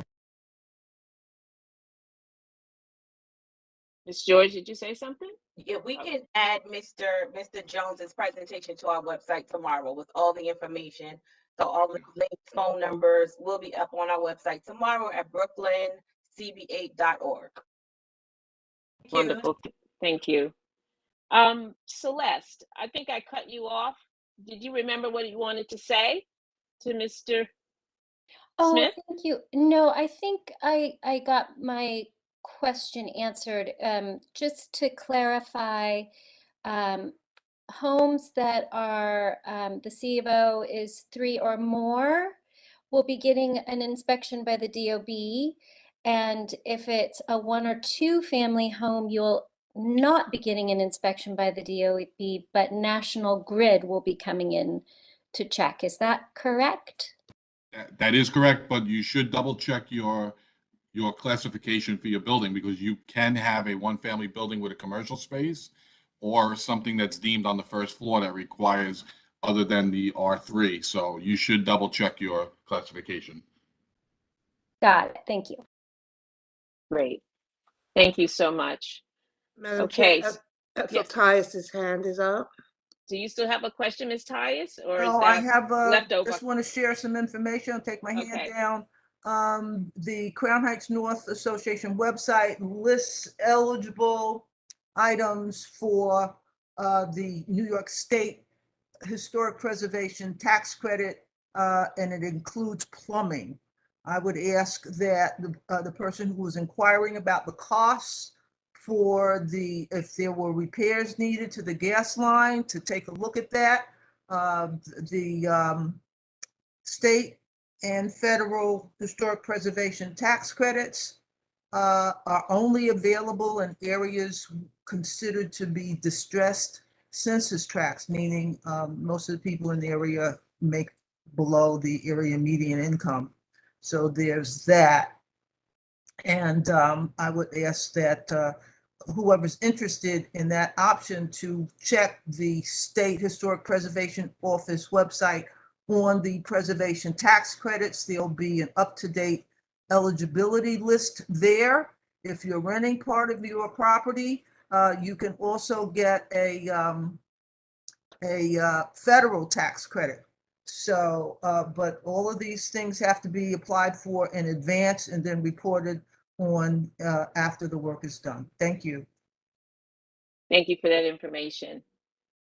Okay, so we're going to move to the acceptance of the minutes. We did not receive any corrections as a request. Yes, I'm sorry, I submitted one. I did. This is Ethel Tice again. I submitted one on the count for who was a member and who was absent. So. And I responded to your email. Mr. Buckholz, at the time of our board meeting, he was a board member. He didn't send his resignation until after our board meeting. That's why he was counted. That's correct. Okay, thank you. Can I have a motion to accept the minutes, please? I make a motion to accept the minutes. Tamika Gibbs. Thank you. Second? Second, Second. Lisa Atkinson. Thank you so much, Ms. Atkinson. Others in agreement? All in agreement, aye? Aye. Aye. Aye. Wonderful. Thank you so much. Okay, we're going to move on to our public hearing items. First up is the executive committee item. Okay, the executive committee met on Monday, April 18th, 2022 via WebEx virtual meeting platform. The executive committee recommends the removal of Ms. Aisha Dotson as a member of the Community Board 8 as per the bylaws of Community Board 8. In terms of members' removal, the bylaws state specifically 5.5C, an appointed member may be removed from the board for cause by a majority vote of the board only after I, a 2/3 majority of the members of the exec committee present and entitled to vote recommends a removal hearing. II, service of written charges and specifications to the appointed member at least 30 days prior to a scheduled hearing. III, a scheduled hearing before the board at a general or special meeting at which the appointed member shall have the right to respond to the charges and specifications, the right to counsel, and the right to produce witnesses or evidence on his or her behalf. The notice of the meeting shall include the hearing on its agenda. 5.5D, circumstances which may constitute cause for removal shall include, but shall not be limited to, I, non-attendance at 4 of the previous 6 consecutive general or special board meetings. II, substantial non-attendance or non-participation in 2 committees of the board. 3 I's. I'm just trying to be whatever. Substantial record of missed roll call votes at the board meeting. IV, 4, conduct detrimental to the board. Charges against Ms. Dotson are as follows: non-attendance and participation in general meetings. Ms. Dotson has not attended any meeting since her appointment in May of 2021. Non-participation in at least 2 standing or ad hoc committees. Ms. Dotson has not attended any meetings since her appointment in May 2021. Ms. Dotson was sent multiple letters about her attendance as per the bylaws and to date has not responded. As such, the executive committee recommends the removal of Ms. Dotson on the aforementioned grounds and hopes the full board supports this recommendation. If you would like to come to the defense of Ms. Dotson, this would be the time to do so.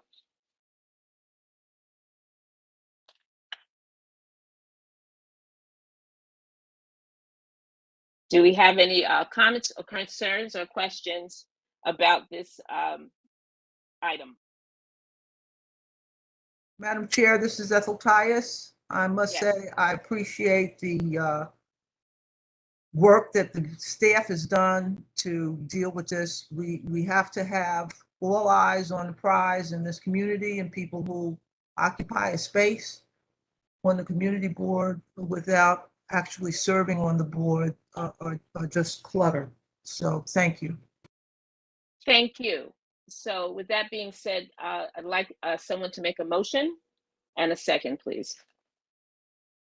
I support the move to remove the member for non-attendance. Thank you. I second that motion, Tamika Gibbs. Thank you, Ms. Tice and Ms. Gibbs. Ms. Najani Granville, can you please poll the voting?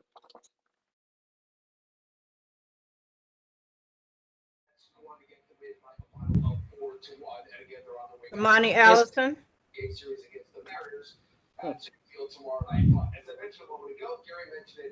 Did Miss Allison say anything?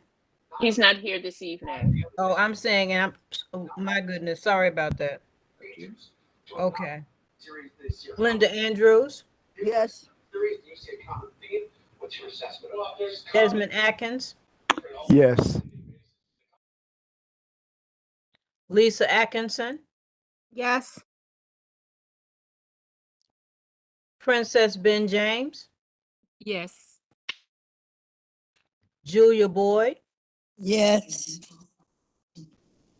Gail Branch Muhammad. Yes. Robert Callahan. Yes.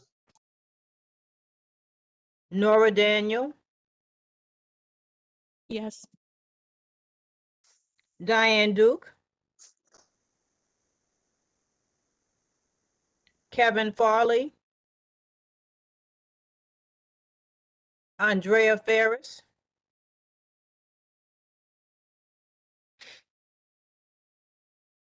Drew Gabriel. Yes. Tamika Gibbs. Yes. Najani Granville, yes. Jeannie Harris Blinman. Yes. Zerzima Jordan. Yes. Regina Kinsey.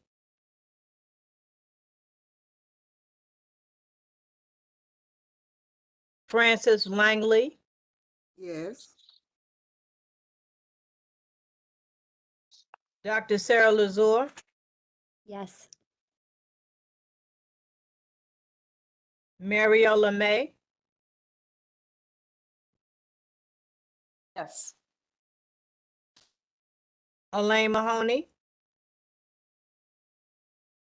Quasi Menza. Yes. Calvis Mickelstein. Fior Ortiz Joyner. Yes. Alicia Nacenzo.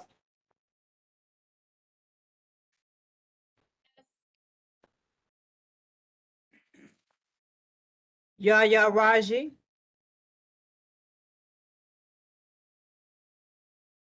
Celine Rosado. Adam Sachs. Audrey Tate Hall. Yes. Mark Thurton. Yes. We skipped Brian Saunders. Thank you. Brian Saunders. Yes.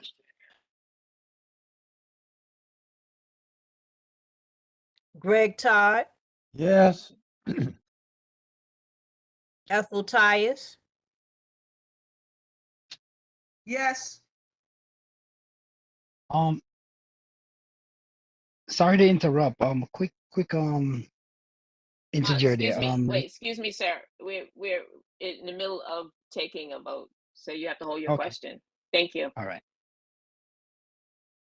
Give You can proceed. Bocconi. Thank you. Yes. E. Villas.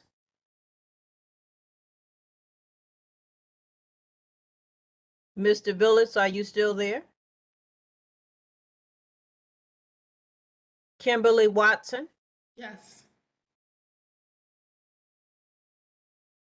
Issa Weatherspoon.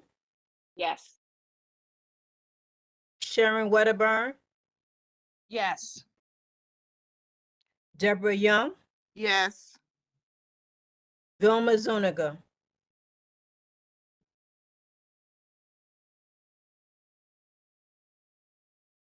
$29 in favor, 0 abstentions, and none against.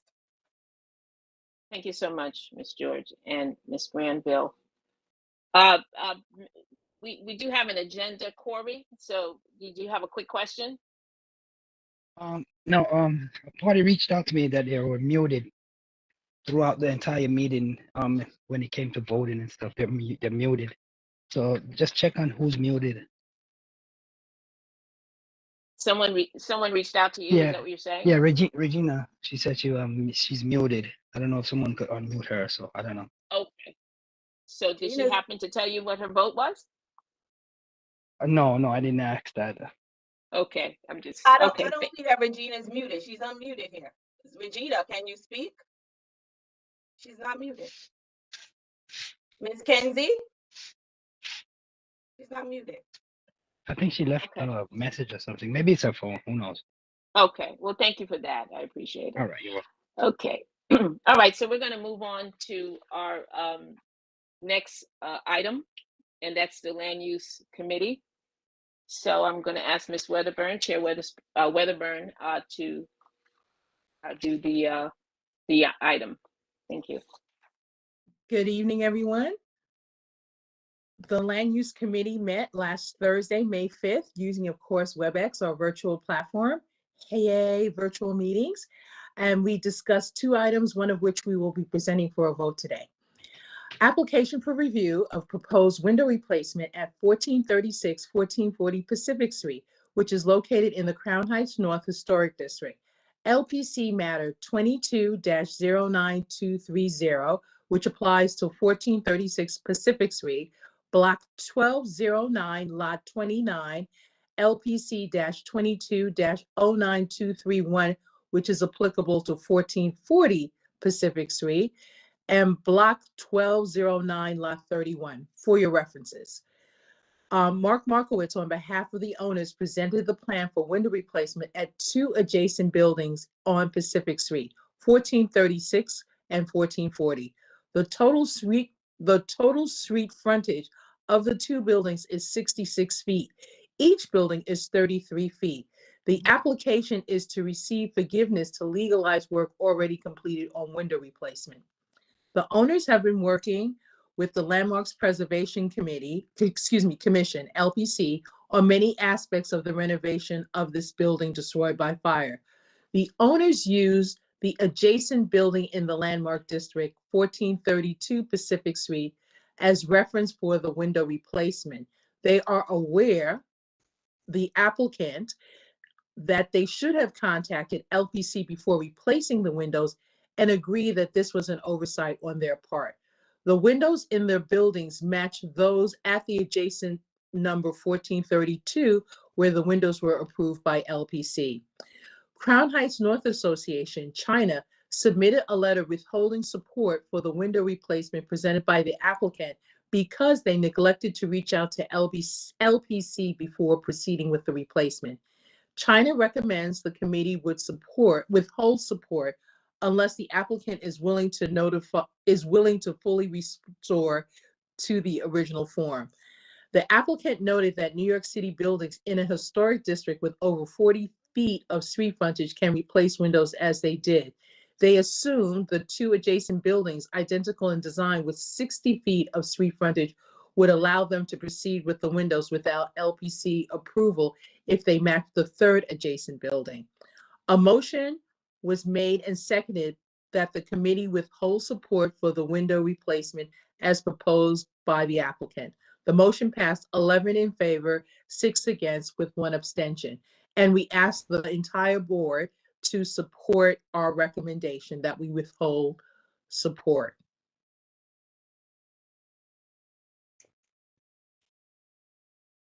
Thank you, Ms. Weatherburn. Are there any questions or comments regarding this application here, this vote?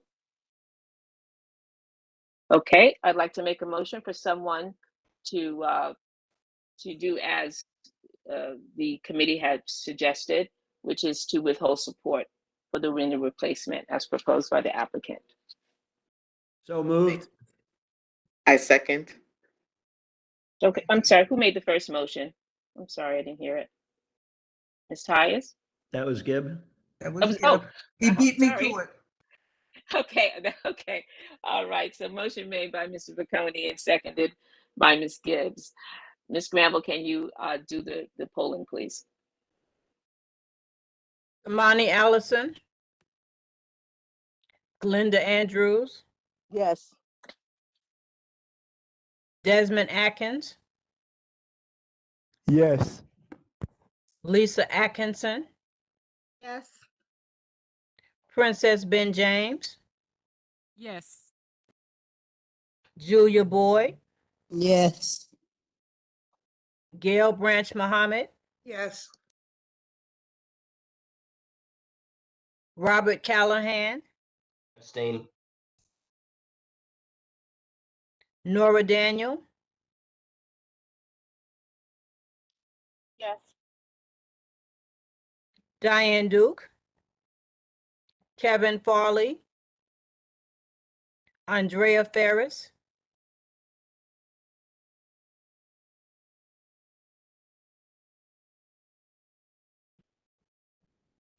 Drew Gabriel, Yes. Tamika Gibbs, Yes. Najani Granville, yes. Ijeni Harris Blenman, Yes. Zerzima Jordan, Yes. Regina Kinsey, Francis Langley, Yes. Dr. Sarah Lazore, Yes. Marielle LeMay, Yes. Elaine Mahoney, Quasi Menza, No.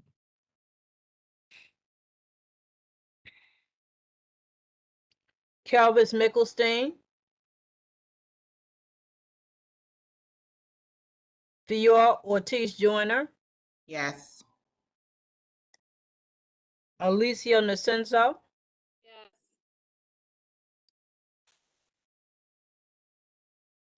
Yaya Raji,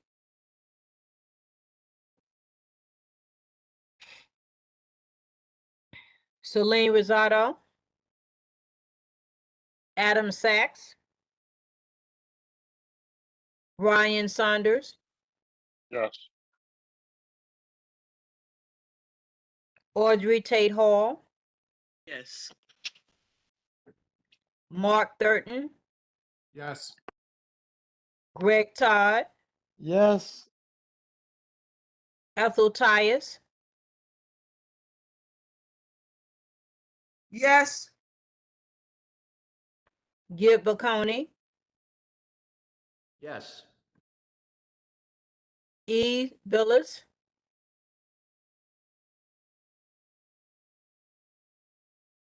Kimberly Watson, Abstain. Issa Weatherspoon, Yes. Sharon Wedderburn, Yes. Deborah Young, Yes.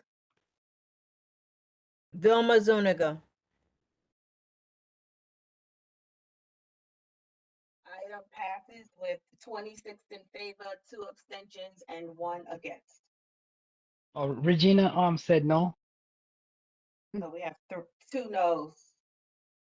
and she was typing in the question and answer the Q&As, and there was no response. She said. Thank you. Okay. Thanks again, All right. Corey, and Sure. thank you very much, Ms. George and Ms. Granville. Okay, so we're going to move on now to the SLA committee. The Sla Committee met on Monday, May 2nd, via WebEx virtual meeting platform. The committee discussed the following liquor license applications. Renewal application for Savannah Cafe located at 75 Utica Avenue at Pacific Street for a wine, beer, cider license. They have a patio deck, DJ, recorded music, live music on occasion, 12 tables with 24 seats, 1 service bar with 6 seats. Hours of operations, Sunday, noon to 2 a.m., Monday through Thursday, 3 p.m. to 2 a.m., Friday, 3 p.m. to 4 a.m., Saturday, noon to 4 a.m. They have covered backyard seating area, 12 by 22 feet, with 10 tables and 20 seats, operating until 10 p.m., Sunday through Thursday, and 11 p.m. Friday and Saturday. New liquor license application for Trimbago Inc. They're located at 785 Nostrand Avenue, seeking full liquor license. Hours of operation, Sunday through Wednesday, 7 a.m. to 11 p.m., Thursday through Saturday, 7 a.m. to midnight. They have 6 tables with 24 seats, additional 7 seats at one service bar. They have a buffet style restaurant on one side with takeout, and a dining room area on the other side to serve the sit-down public. 5 service employees at this family-owned restaurant. And our last license, a new liquor license for Crown Heights Pizza, located at 563 Lincoln Place between Bedford and Franklin Avenues, seeking wine, beer, cider license. They have 5 tables with 12 seats, no service bar. Hours of operation, 11:30 a.m. to 8 p.m. Sunday, 11:30 a.m. to 10 p.m. Monday through Saturday. Open restaurant seating being utilized with a 4-foot by 15-foot structure holding 4 tables and 10 seats with the same operating hours as the indoor space. All 3 applications were supported unanimously by the committee as presented. The committee hopes the full board supports this application. Any questions? Hearing none, I ask for a motion.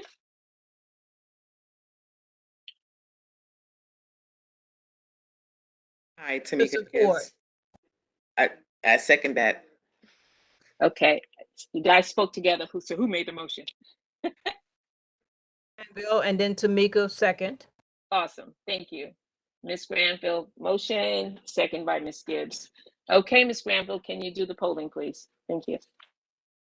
Okay, Kamani Allison, Glenda Andrews, Yes. Desmond Atkins, Yes. Yes. Lisa Atkinson, Yes. Princess Ben James,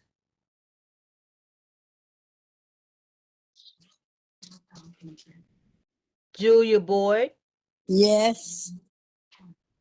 Gail Branch Muhammad, Yes. Robert Callahan, Yes. Nora Daniel, Yes. Diane Duke, Kevin Farley, Andrea Ferris, Drew Gabriel, Yes. You doing? Tamika Gibbs, Yes. Najani Granville, yes. Ijeni Harris Blenman, Yes. Zerzima Jordan, Yes. Regina Kinsey, Francis Langley, Yes.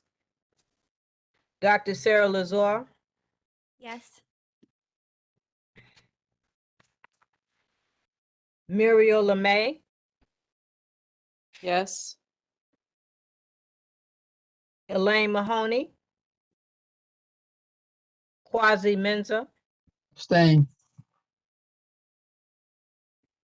Calvis Mickelstein, Fior Ortiz Joyner, Yes.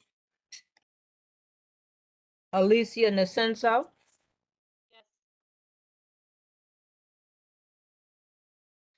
Yaya Raji,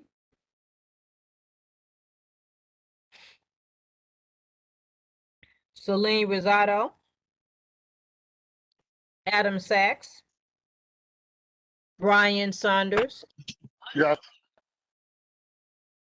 Audrey Tate Hall, Yes. Mark Thurton, Yes. Greg Todd, Yes. Ethel Tyus, Yes. Gib Baconi, Yes. Kimberly Watson, Yes.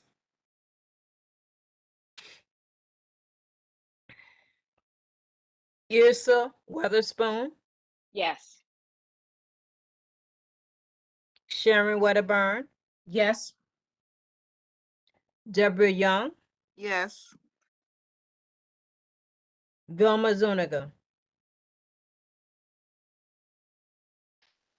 The item passes with 27 in favor, 1 abstention. Great. Thank you Yep, very yep. much, Ms. Madam Chair, George. this is Gail Mohammed. On Mhm. Regina Kinsey, I'm not able to tell if her hand is up. The box is completely blackened. So I'm not able to see if there's a hand up. Yep, she just put it on. Ms. Kinsey? I now see the hand. Yeah. Are you, I see your mic is open. Can you, are you able to say something? I don't know if you're speaking and we just can't hear you.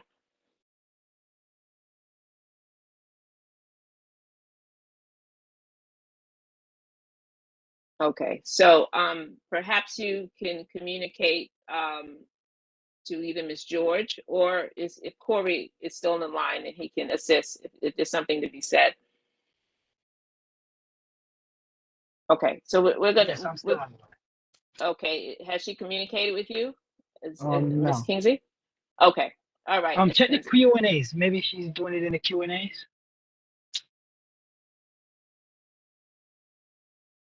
She expressed in the Q&A, she's wondering why she's muted, why we can't hear her. I have no idea because her mic's open.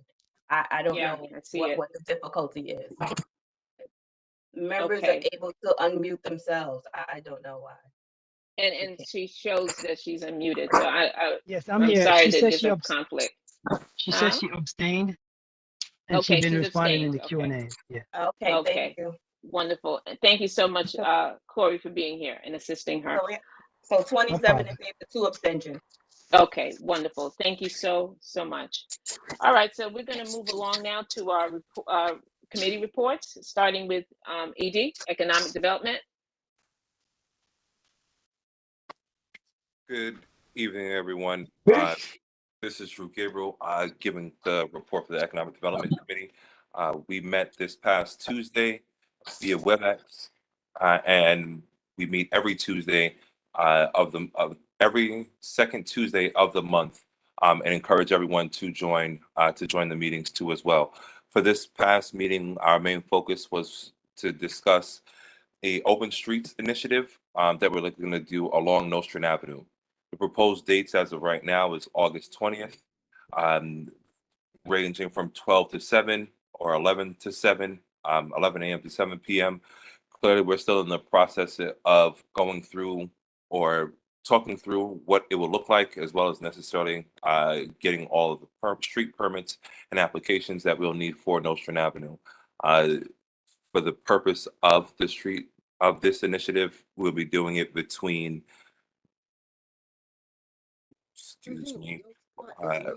between Prospect Place and Atlantic Avenue. Again?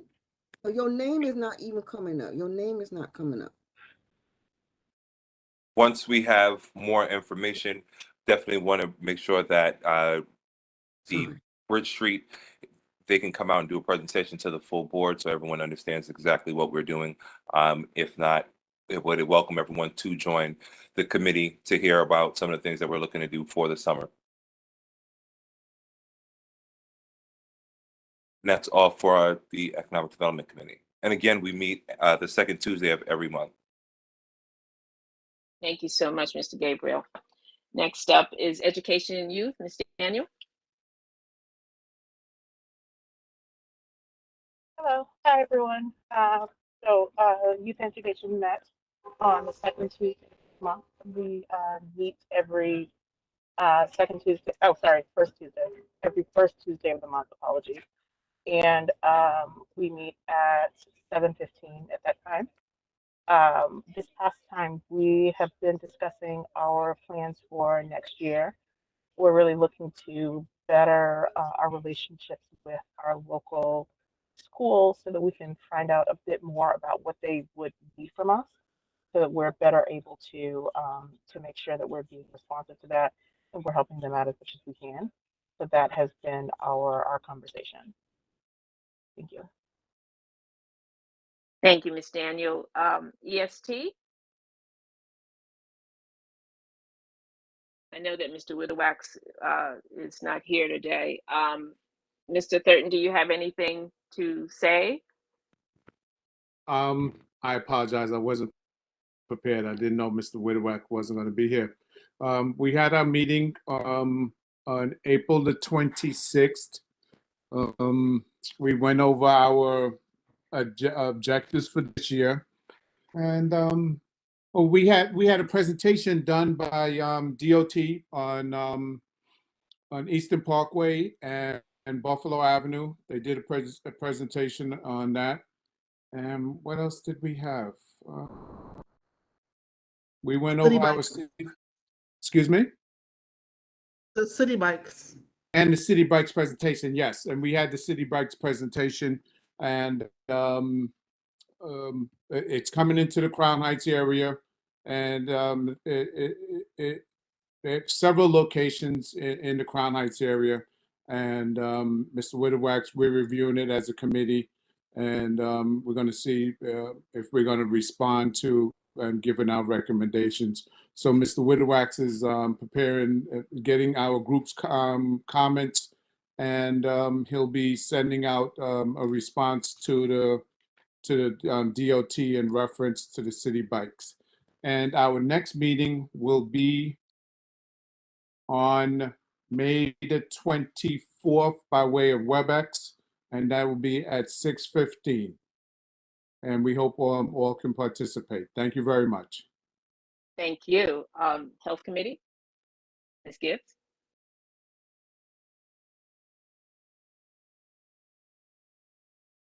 Ms. Watson will be taking over tonight's information. Ms. Watson.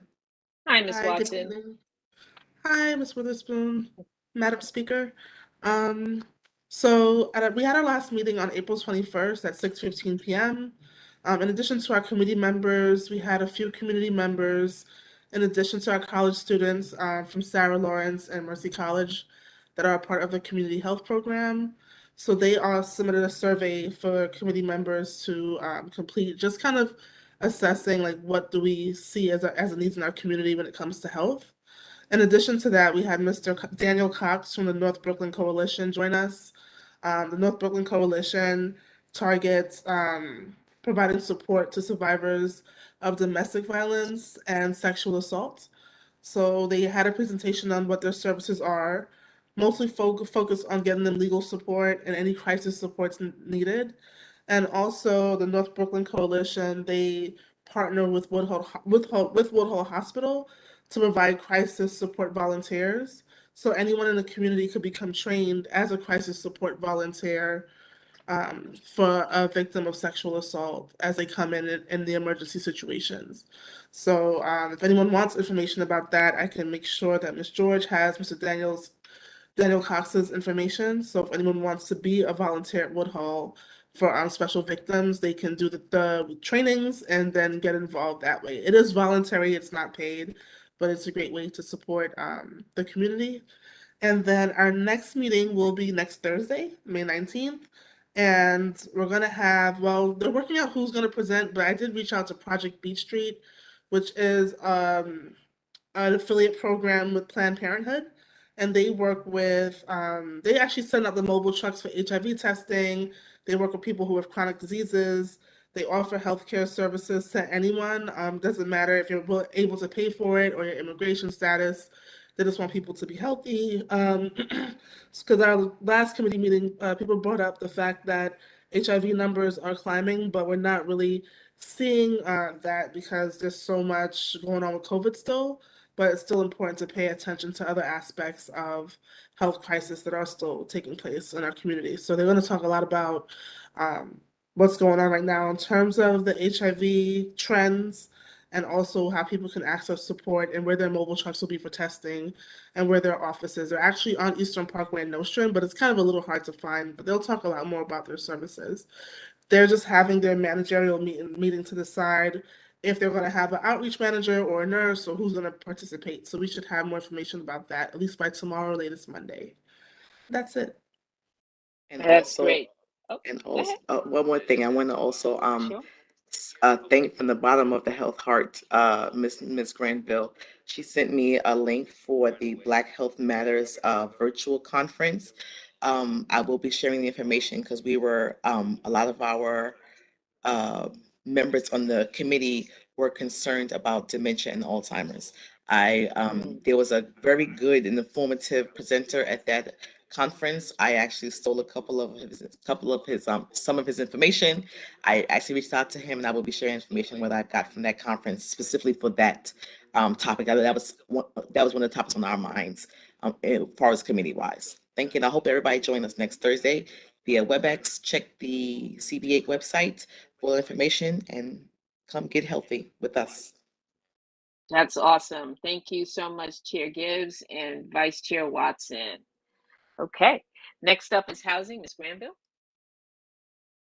Evening. The Housing Committee met on April 13th by WebEx. And one of the things that was discussed was the fact that the moratorium for the evictions is over.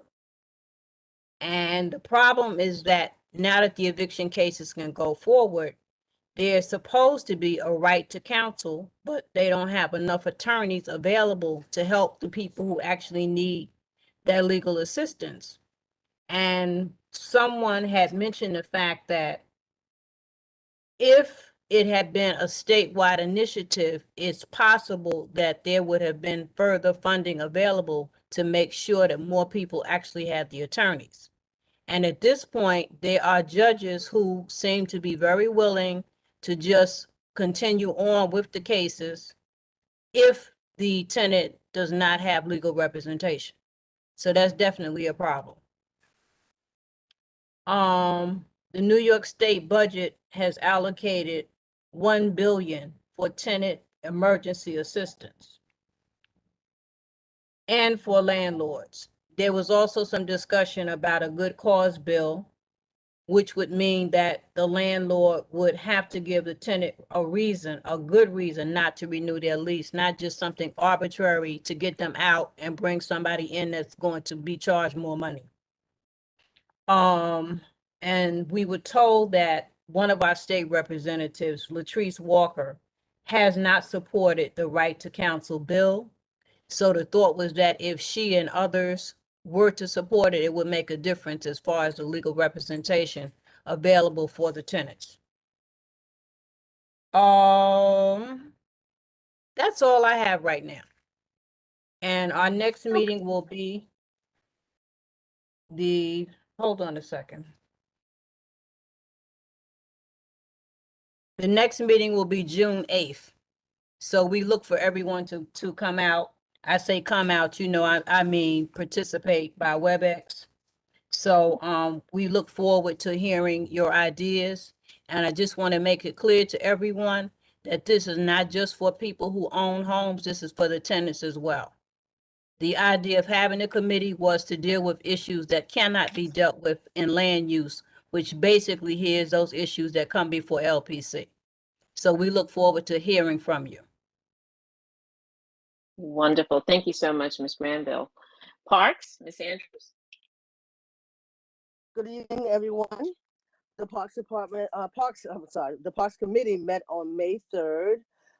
We talked about the success of the April 24th Earth Day Fun Day. It's not easy being green. At Broward Park, it was a full success.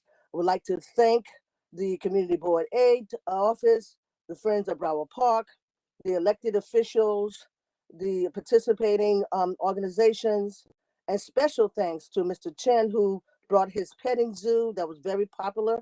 The children and the adults loved that. In addition to Brian Saunders and Mark Thurton, who helped connection with some of these people. Mr. Kelman, he from SOS, he provided tables for us, and Yaya, he provided tables and chairs. It would have not been a success without everyone's support. We'd like to thank you and continue to support the community board with their events. On Juneteenth will be at Broward Park on June 19th, that's a Sunday, from 12 o'clock noon to 4 o'clock p.m. Come out to support the Friends of Broward Park. Our next meeting will be held on June 7th at 6:15 via WebEx. Thank you and have a good evening. Thank you so much, Ms. Andrews. Public safety, Mr. Thurton. Hey, good day. It's Mark Thurton, Public Safety Chairperson. We met on Monday, April the 25th by way of WebEx. We went over our crime stats. Unfortunately, a lot of the crimes has increased year to date, and but the homicide has decreased. That's one of the good parts about what's been going on. And we also had a lot of discussions about traffic safety. There was a lot of open dialogue about traffic safety. That's extreme concern, and that's also with transportation, but it also falls under public safety. Our next meeting will be on Monday, May the 23rd, 6:15 by way of WebEx, and we hope you can participate. Thank you very much, Madam Chair. Great, thank you, Chair Thurton. Next up is seniors, Chairperson Mohammed. Welcome, thank you. Yes, good evening. The senior committee, the co-chair is Regina Kinsey. She's on the line. Also tonight, we had our first in-person meeting in 2 years. And the seniors were very happy about being able to get together and the networking that they were able to do. We partnered with the local development corps of Crown Heights. It was a Mother's Day event. We were able to provide refreshments for the seniors, thanks to contributions made by CB8 members. We also had the 77th Precinct and Officer Vidal, who has, for the last 2 years, he has always made himself available to the senior committee. And this time he brought pins to our seniors, and they were pins that they can use, that if they sign checks, the checks will not be able to be washed, so that I'm not sure the type of ink, what it's called, but it makes it safer for them when they are writing checks or doing things that require their signatures. We also had the local development corps of Crown Heights, Carmen Martinez, who gave information to our seniors about monies that were received from the 35th Council District to provide computer classes for the seniors. So she told the seniors about the classes they have and let them know that they could come to her office and sign up for the classes. Our next meeting is scheduled for June 1st, and we are planning a game night for seniors. We've had people volunteer to have prizes for them. We're partnering with local development corps of Crown Heights and Grandma's Hands to hold a game night. I also like to mention that for our Mother's Day, Regina, if I didn't say it already, Regina Kinsey did a poem and read a poem for the seniors. So again, we meet the first Wednesday of every month. Thanks to local development corps of Crown Heights, they allowed us to meet in their community room, which was more spacious than us meeting at 2:30. So seniors were able to spread out a little more. We look forward to hosting our next meeting there also. And it will be the last meeting for this calendar year. And that will be on June 1st. Thank you. Thank you. Thank you very much, Ms. Mohammed. Veterans, Ms. Randall? I must apologize to the board and to the chairperson because Ms. Granville wrote some things down from the meeting and Ms. Granville can't find her notes. What I did want to say is I remember some people talking about the fact that they want to give to nonprofit organizations that support veterans I want but to come on and miss it so bad. they're not sure. I'm so, Excuse me, Somebody Ms. speaking? Flayman? Oh, yeah, I think she just left. Go ahead. Yeah, go ahead. Okay, they're Yeah, not sure sorry. which organizations are reputable as far as giving donations to. So we're hoping to get a speaker in from the Veteran Affairs Department who can explain some things to us as to what we can do to support the veterans. And we will also, I was concerned when I went to a meeting of the veterans group with Community Board 3 about the fact that when they come into the service, they're given 2 or 3 months of orientation, depending on what they decide their job will be. But when they leave, they only give them like 2 or 3 weeks, and basically they're just out and on their own.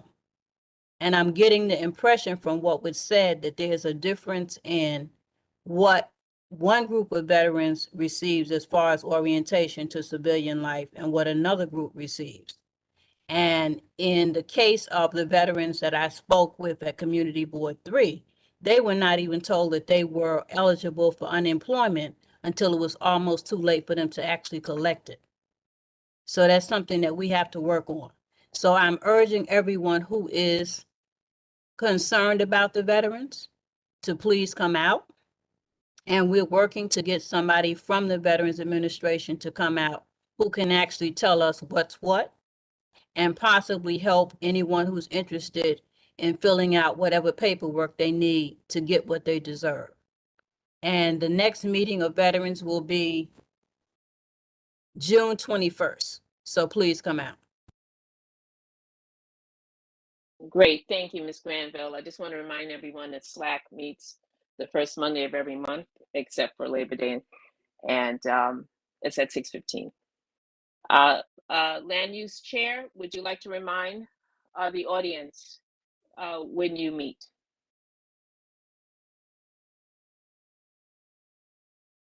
Okay, maybe she's left. I'm Oh, sorry, trouble unmuting myself. We meet the first Thursday of every month.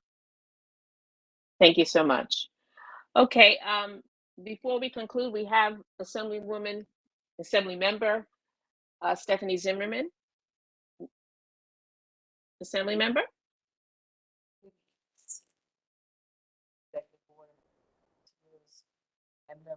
Can't hear you too well. Good evening. Can you hear me Good better evening. now? How are you all? We need a little volume. Okay, little You need volume. Okay. need a little more. Let's see. Yeah. Is this better? Oh yeah. Thank you. Okay. This is You're great. welcome. I hope everybody enjoyed a wonderful Mother's Day and found comfort around your family and friends. I have a couple of updates that I would like to talk to you all about. Um, One in particular, you all may remember my predecessor, Tremaine Wright, was able to get a law passed regarding establishing a cease and desist zone in our district to ensure that we were not being harassed by predatory developers and other spectators. There is going to be a hearing on June 9th that the State Department is putting together, and we're asking people to come out and testify at that hearing if they are still being harassed, are still getting unwanted solicitation, telephone calls, visits to your home. In the meantime, we're asking if people have had this experience, if they could submit that documentation to my office beforehand. We are trying to get all the information that we can so that we could finally receive the designation as a cease and desist zone, which means that anybody who violated that could be prosecuted by law. So we all know the story of what's been happening with DDEF and other harassment in our district to steal homes. So we want to get this designation, and we really would appreciate you all coming out to Borough Hall on June 9th from 6 to 8 p.m. at this point, you can sign up at my office, but I'm waiting for the State Department to put a link together to share. But right now, the date is June 9th from 6 to 8 p.m. at Borough Hall. This weekend, we have a couple of events actually starting tomorrow evening in preparation for the summer. I have been working with our violence interrupters and some youth development organizations, really trying to think about ways to make sure that not only our youth, but all of us are safe, and that we have a plan for dealing with gun violence and community violence that escalates during the warmer months. Um, we decided that as a group, one of the things we could be responsible for was bringing public awareness to our collective roles in keeping each other safe in our neighborhoods. And so we're going to be premiering our first PSA, first of what I hope is going to be many, with young people really talking about what safety means to them and what they're doing right now to ensure that our neighborhood is safe. It's going to be a community conversation. It's going to be a premiere of the PSA. We're going to have a talk back with the youth themselves. And Marlon Precedent, who's been doing a lot of work, formerly incarcerated, wrote a great book that I think that people should read. We'll be there also to just present and do a book signing. And we'll end the evening with some meditation and healing. So that's going to happen tomorrow evening, starting at 5:30 at Restoration Plaza. Saturday, and I know that the tour is happening as well. So that's always a wonderful addition to our community. But we are doing a Know Your Rights clinic and immigration clinic and workshop, and people are able to sign up to get one-on-one counseling with members of the Brooklyn Legal Services and the Mayor's Office of Immigration. So please share that information as well. The event will run from 11 to 3 p.m. Right outside of my office at Restoration Plaza. Finally, in June, we are having a block party, second annual, June 4th. It is focused on health and wellness. We're going to have all sorts of pavilions and activities for people to really a lot of people through COVID have ignored all of the screenings that they needed to take. And so this is really about collective and community healing. We want people to know all of the resources that are available in the community. Outside of just going to the hospital and your doctor. So those things will be on display for the day. I'm sure you've all also heard that the judge has upheld the lines for the assembly. So the upcoming primary election will be held on June 28th. And that will be for the members of the assembly and our judicial candidates and district leaders and county committee. And then August 23rd will be the election for Congress and for the state Senate. Last but not least, I was able to get a feasibility study for the Marcus Garvey Armory, the 13th Regiment Armory on Marcus Garvey Boulevard, and we are now soliciting ideas for reimagining that space. And so if you would like to submit ideas for what you think should be in that massive, underutilized edifice, you can go to mg-armory56.org and submit your ideas. Those are my updates. I hope at this point you've all received the poll for the Good Cause Eviction Bill. We have gotten in about 94 responses. We are encouraging people to share their ideas about this bill and how they think it's going to impact us and the community. And I've invited both sponsors of the bill to come to the district either by Zoom or in person to discuss it with you. So next week we should have the results of the poll and also a date for which that conversation will take place. Thank you so much for allowing me to come at the tail end of this meeting and presenting, but my schedule got a little backed up today. I appreciate each and every one of you for what you do. And if you need any information or have any questions, feel free to ask. Thank you very much, Assembly Member Zimmerman. Madam Chair, Yes. we have several hands up. Sharon Weatherburn, Karen Gray, Sarah Lazara, and Kimberly Watson. If In you that all can order. speak in that order, thank you. Yes, in that order. Good evening, Assemblywoman. This is Sharon. Did you review the boundaries for the cease and desist? Did I review No, the, could the you? Meaning, is it for specific areas for all of Brooklyn? We are trying to ensure that at least Central Brooklyn is included, and those that have been impacted by what we know has been a turnover in home ownership in the last decade. Thank you. But it will not be determined by our edict. What will determine the lines is how many, the documentation that we actually receive. And because we have to prove that there is consistent and egregious harassment that goes on in order to qualify. Okay. So whatever neighborhood come up with the data, there will be the zone will be drawn around those areas. Thank you, ma'am. You're welcome.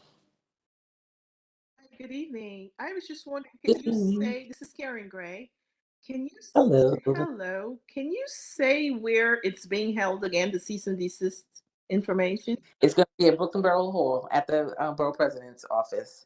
And where 209 can we sign up? Solomon. You at this point you can just sign up at my office. You can either call my office at 718-399-7630, or you can just email the office. And I'm going to give you this email. It is brown dd@nyassembly.gov, and just put RSVP cease and desist in the subject. So it's browndd@ny. DD, I'm sorry, D is a dog, D is a dog twice. Yes, okay. Yes. Okay then, thank you. You're welcome. Okay. Sarah? Hey, Hello. hello, Assembly Member Zinnerman. Thank you for coming to speak to us. I haven't seen the poll about good cause that you were mentioning, and I know that I'm interested, and many other members of the Crown Heights Tenant Union would be interested in putting their thoughts about good cause. How can we get access to this poll? You should be on my mailing list because I emailed it to everyone. So I would say if you are a voter, you should have received it, and you could check your spam. But I will give you the link this evening. I can put that in the chat, and then you'll have it and you can respond. But there are members of the Crown Heights Tenant Union that did come and visit me in Albany. I was there. Last month. Oh, you were one of the people that came. You promised that we were going to work on a project together. Remember, we have to go after those bad landlords in our district. But that's another story for another day. But I'll put it in the chat for you. Can you put it in the Q&A or send it to the district office, please? I can do all of the above, Awesome. but I'm hoping that I know I sent it to Deb, and I hope you all are getting my emails. If not, we have to correct that immediately. Yes, Thank you. Ms. You're Watson? welcome. Good evening, Assembly Member Zimmerman. My question was about the block party on June 4th. What was the location? We are closing down the block in front of Restoration Plaza, so Fulton Street between Brooklyn and New York. Okay, that's where they had the Black Lives Matter mural. I think it might be. Yes. Okay, and that Yes. I wanted to know if you possibly had a flyer you can share with our district office so we can talk about this at our health committee meeting next week? You should have gotten them all from my office this evening. I actually could share my screen because I do have them if that was available. But we did send them to the office this evening. Again, you should have gotten it from browndd@nyassembly.gov. Okay, I'm sure it's being funneled through. Thank you. You're welcome. Thank you, Ms. Madam Ortiz Chair- Joyner. Yes. Madam Chair, Yes. You're breaking up a little bit. Madam Chair Fior Ortiz Yes, Joyner. I just called her name. Thank you both. Thank you. Sure. Thank you. I just wanted to confirm with Assembly members and amend that I did receive your email with the good cause poll, and I did fill it out. Thank you very much. I appreciate you. Thank you so much. Great. Thanks again, Assembly members, Intermen, for all the information. Thank you. Oh, thank you so much. And then thank you also for allowing me to be off camera. You know, I spent a lot of time in Albany, so it was an opportunity for me to run to the salon. So thank you. No problem. You're welcome. I Have a great night, understand. everybody. You too. Thank you. You're welcome. Okay. Bye-bye. So I just want to thank you guys. The meeting went longer than we usually have. So thank you for hanging in there. Our next board meeting is June 9th, of course, at 6:15. And I just want to wish you all in advance a happy and safe Memorial Day weekend. This would conclude our meeting. Thank you so much. Thank you. Have a good evening. Thank Thank you. you. Have a good Cheers. Memorial.